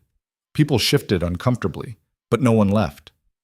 What kind of system? A mage asked from the corner. Iris stood there too, watching with interest. A council. Representatives from every territory, every major settlement. They'll have a voice in how the kingdom is run, how resources are distributed, how justice is administered. Lyra sat back down. I'll still be queen, but I won't be alone, and I won't be able to do whatever I want without oversight. You're limiting your own power? Brennan's son looked confused. Why? Because absolute power is what lets Serene become a tyrant. Because I've seen what happens when one person has too much control and no one to stop them. Lyra touched the crown. And because I'm not arrogant enough to think I'll never make mistakes. I need people to check me, challenge me, keep me honest. The room was quiet. People were thinking, processing. Lyra could see doubt in some faces, hope in others, suspicion in most. Lady Helena stepped forward again. If we agree to this, and I'm not saying we do, what guarantee do we have that you'll keep your word? That this isn't just another power grab? You don't have a guarantee. You have my word, my actions, and a choice. Lyra met her eyes. Trust me and build something new. Or don't, and watch me do it without you. Helena studied her for a long moment. Then, slowly, she smiled. You really are Marcus's daughter. Stubborn, idealistic, probably going to get yourself killed trying to save everyone. I'll take that as the compliment. It is. Helena turned to address the room. House Corvus supports the Queen. We'll contribute to the reparations. We'll send representatives to this council, and we'll help rebuild. One by one, other families agreed. Not all of them. Some left, refusing to participate. But enough stayed, enough committed. It wasn't perfect. It wasn't even close to fixed. But it was a start. After the nobles left, military commanders came forward with reports. Units that needed to be disbanded. Soldiers who'd committed crimes under Serene's orders. Logistics of feeding and housing thousands of people. It was overwhelming. Ronan stood beside the throne, handling what he could. Kael brought updates from the city, celebrations turning into riots in some quarters, old grudges being settled violently. Iris reported that some of Serene's loyalist mages had fled, taking dangerous artifacts with them. Problem after problem. Crisis after crisis. By midnight, Lyra wanted to scream. We need to stop, Ronan said finally. You've been going for 18 hours. You need rest. The kingdom doesn't rest. The kingdom can wait 6 hours. You can't rule if you collapse from exhaustion. He was right. Lyra hated that he was right. They retreated to her chambers, the same rooms she'd lived in as a princess, now feeling foreign and too comfortable. Ronan dismissed the guards outside, ensuring privacy. "How do you feel?" he asked once they were alone. "Overwhelmed, terrified, like I'm drowning and everyone's looking to me to save them while I can barely keep my own head above water." "So normal for a new ruler?" Despite everything, Lyra laughed. "Is that supposed to be comforting? Is it working?" "A little." She sat on the bed, too soft after months of sleeping on the ground, and pulled off the crown. "I keep waiting for someone to realize I have no idea what I'm doing." "They won't, because you're doing it anyway." Ronan sat beside her. "That's the difference between you and Seren. She thought she deserved to rule. You know you have to earn it every day." The mate bond pulsed between them, warm and steady. Lyra leaned into him, letting herself be vulnerable for the first time since they'd entered the capital. "What if I fail?" she whispered. "Then you fail. And you get up and try again. That's what leaders do." "That's what you did. After Seren severed your pack bonds, after everything fell apart. You kept going, because I had something to fight for. Someone worth surviving for." He turned her face toward his. "We're going to make mistakes, Lyra. We're going to get things wrong. People are still going to die, still going to suffer, but we'll be trying, really trying, and that's more than most rulers ever do." She kissed him then, deep and desperate, the mate bond flaring bright. For a few stolen moments, there was no kingdom, no crown, no weight of responsibility. Just them. But reality couldn't be ignored forever. The next morning brought new challenges. A delegation from the Eastern Territories arrived, demanding compensation for Seren's raids. The Mage Council wanted assurances they wouldn't be persecuted. And worst of all, reports came in of a group calling themselves Seren's Loyalists, forming in the Southern Territories. "They're saying you're a usurper," Kael reported, "that Seren was the rightful queen and you stole the throne through violence and lies." "How many of them?" "Maybe 1,000, growing daily." Lyra felt the headache building behind her eyes. "Of course there are loyalists, because nothing can ever be simple. We could send troops, shut them down before they become a real problem." "No." Lyra stood, pacing. "That's what Seren would have done. Crush opposition with force. We're not doing that." "Then what?" "We talk to them, show them the truth, give them a chance to change their minds. And if they don't, then we deal with it. But violence is the last option, not the first." 3 weeks later, Lyra rode south with a small escort, 50 fighters, including Ronan and Kael. Not an army, just enough to protect her.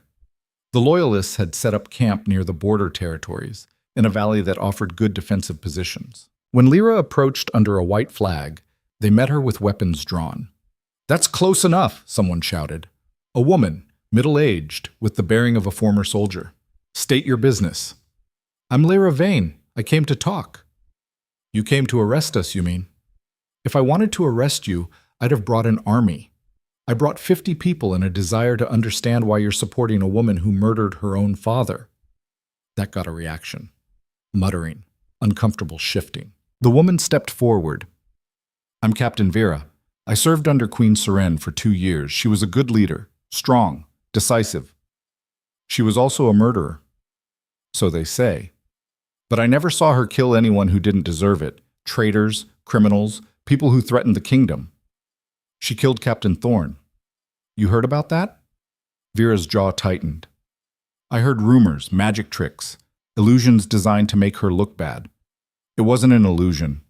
There were 100 witnesses." Lyra dismounted, walking closer despite Kael's protest. "And I have proof. Letters in Seren's own hand detailing how she poisoned our father. Medical records showing the poison used. Testimony from the healers who were forced to hide the truth. Lies can be manufactured." "Can they manufacture this?" Lyra pulled up her sleeve, showing the scar on her arm. "Seren pushed me off a tower. I fell 100 feet, shattered bones, severed the mate bond with my partner. That's not something you fake." Vera stared at the scar, then at Lyra's face. "If that's true, why didn't you die?" "Luck, stubbornness, a wolf who refused to let go." Lyra looked around at the assembled loyalists. I'm not here to punish you for supporting Seren. You believed what you were told. You followed your queen. That's not a crime, but continuing to support her after seeing the truth? That is. What truth? Someone in the crowd shouted. All we've seen is propaganda. Then come to the Capitol. Look at the evidence yourselves. Talk to the witnesses. Make up your own minds. Lyra raised her voice so everyone could hear. I'm not afraid of the truth. Are you? Silence. Then Vera spoke again. If we come to the Capitol, what guarantee do we have that we won't be arrested? My word, come peacefully, look at the evidence, and you can leave freely. But if you raise weapons against the kingdom, if you try to start another civil war, then yes, I'll stop you. How very generous. It's more than Seren would have offered. She'd have sent troops to kill you all in your sleep. Vera studied her for a long moment. Then, slowly, she lowered her weapon. All right, I'll come. Me and 10 others will look at your evidence, but if it's lies, it's not. And when you see that, I hope you'll help me convince the others. It took 2 weeks, but slowly, painfully, most of Seren's loyalists disbanded. Some refused, disappearing into the wilderness. But the majority saw the evidence, understood the truth, and either joined Lyra's cause or simply went home. It wasn't a perfect victory, but it was something. Back in the capital, the work of rebuilding continued. Lyra established the council she'd promised, representatives from every territory elected by their communities. The first meetings were chaos, everyone fighting over resources and recognition. But slowly, grudgingly, they started to work together. Trade routes reopened. Settlements received aid. Refugees returned home. The military was restructured with oversight committees to prevent another tyrant from seizing power. The Mage Council agreed to new regulations, trading some autonomy for protection. It was messy, complicated. Nothing like the fairy tales made ruling seem. But it was working. 6 months after taking the throne, Lyra stood in the same tower where Seren had pushed her. The view looked different now. Below, the capital bustled with life. Markets reopened. Children played in streets that had been empty from fear. People were healing. You're brooding again, Ronan said from the doorway. I'm reflecting. That's just fancy brooding. He moved beside her. What's wrong? Nothing's wrong. That's what scares me. Lyra looked out at the city. Things are getting better. People are happy. The kingdom is stabilizing. I keep waiting for the other shoe to drop. Maybe there is no other shoe. Maybe you actually pulled this off. It doesn't feel real. 6 months ago, I was living in a cave, drinking toxic water, barely surviving. Now I'm queen, rebuilding a kingdom, and people actually listen when I talk. You earned it. All of it. Ronan turned her to face him. You fell from this tower and should have died. Instead, you built an army from refugees, started a revolution, and changed everything. You're allowed to accept that you won. Lyra wanted to believe him, wanted to feel victorious, but part of her still felt like that broken woman in the Barrens, wondering how she'd survive the next day. I keep thinking about Seren, she admitted, wondering if she's still alive out there. Does it matter? She's my sister. As much as I hate what she did, as much as I can never forgive her. Part of me hopes she survived, hopes she found something in the Barrens that I found, a reason to change. And if she comes back the same person, then I'll do what I have to do. But I hope it doesn't come to that.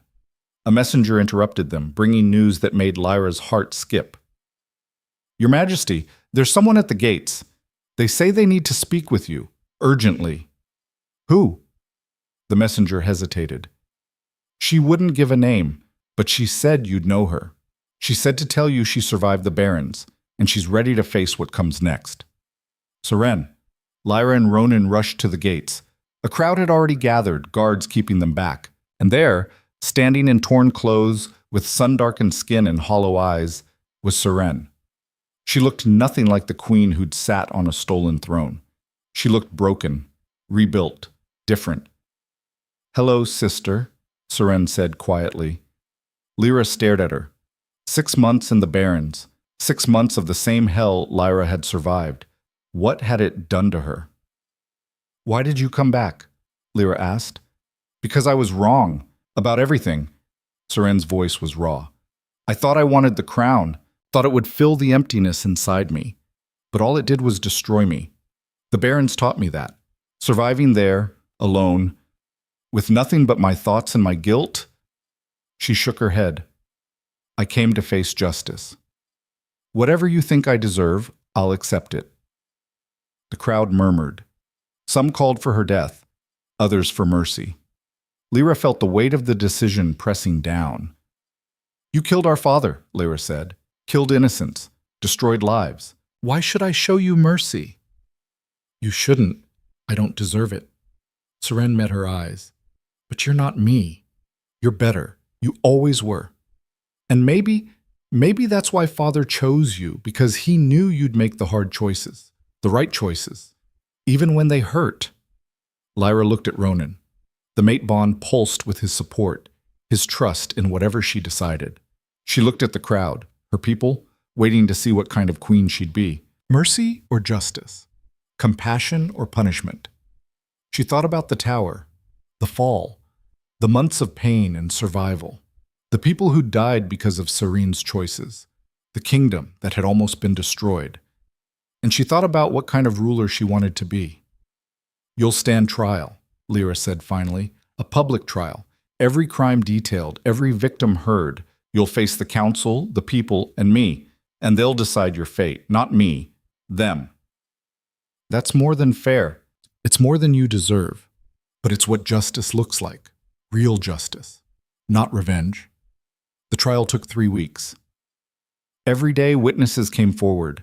Families of those Seren had executed, soldiers who'd been forced to carry out her orders, healers who'd been threatened into silence about their father's death. Seren sat through it all. Didn't defend herself, didn't make excuses, just listened and accepted. When it was time for the verdict, the council deliberated for 2 days. The vote was close.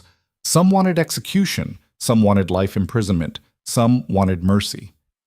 In the end, they chose exile, permanent exile. Seren would be sent to a remote northern territory, far from the capital, far from any position of power. She'd live out her days in a small village, helping rebuild what she'd destroyed. She'd never be allowed to hold authority again. Never be allowed to return to the capital.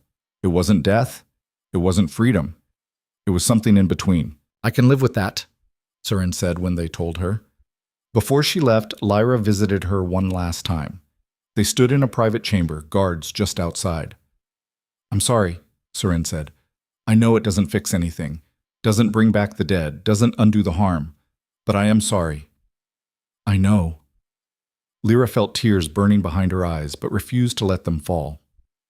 Part of me will always hate you for what you did, but another part will always love you because you're my sister. I don't know how to reconcile those feelings. You don't have to. That's what makes you a good queen. You feel everything, the rage, the love, the pain, and you still choose to do the right thing. Seren smiled sadly. I'm proud of you, for what it's worth. It's worth something. They said goodbye. No hugs, no grand reconciliation. Just two sisters who destroyed each other and somehow still survived. As Seren left for exile, Lyra returned to the throne room, to the crown, to the weight of ruling, but it felt different now, lighter somehow. A year after her coronation, the real one, with all proper ceremony and celebration, Lyra stood before the assembled kingdom. Representatives from every territory, noble families, common people, everyone. A year ago this kingdom was broken, she said, torn apart by lies, violence, and tyranny. Many of you thought we'd never recover, that the damage was too deep. She paused, looking at the faces watching her, faces she'd come to know, people she'd fought for, lived for. You were wrong. We did recover, not because of me, because of you. Every person who chose hope over despair, every village that rebuilt, every family that forgave, every soldier who laid down weapons and picked up tools instead. Lyra touched the crown. This belongs to all of you. You're the reason the kingdom survived. You're the reason it's thriving. She turned to Ronan standing beside the throne, her mate, her partner, her equal in everything. Today, I'm making it official. Ronan Hale is not just my consort. He's your king, full authority, full responsibility. Because I learned something in the Barrens. Power isn't something to hoard. It's something to share with people you trust. The crowd erupted in cheers. Ronan looked stunned, then moved. They'd discussed this, but saying it publicly made it real. Together, Lyra continued, we're building something new. A kingdom where power is earned, not taken. Where voices are heard, not silenced. Where mercy and justice can coexist. It won't be perfect. We'll make mistakes, but we'll make them together. She looked out at her kingdom, no longer broken, no longer afraid. Just people. Flawed, complicated, beautiful people trying to build something better. The Phantom Queen is dead, she said. She served her purpose. Now there's just Lyra Vane, your queen, your servant, your partner in this messy, complicated work of healing and growing and living. More cheers, people crying, celebrating. That night, after the ceremonies and speeches, Lyra and Ronan stood on the tower balcony, the same place where everything had ended and begun. Any regrets? Ronan asked. Lyra thought about it. The fall, the pain, the losses, the impossible choices, the people who died, the scars that would never fully heal. No, she said finally. All of it, the good and the terrible, made me who I am, made us who we are. I wouldn't change it. Even the part where you fell 100 feet and almost died? Especially that part, because it taught me something important. What? That falling doesn't mean failing. Sometimes you have to hit bottom before you can climb back up, and sometimes the person you become after the fall is stronger than the person you were before. Ronan pulled her close. The mate bond sang between them, complete and whole. I love you, Phantom Queen. I love you too, my king. Even if you're terrible at speeches. I'll work on it. Below them, the kingdom breathed, lived, thrived, not perfect, not healed completely, but better. Always better. And standing in the tower where she'd died and been reborn, Lyra Vane, survivor, revolutionary, queen, smiled. She'd earned this crown, earned this throne, earned every scar and every victory, and she was just getting started.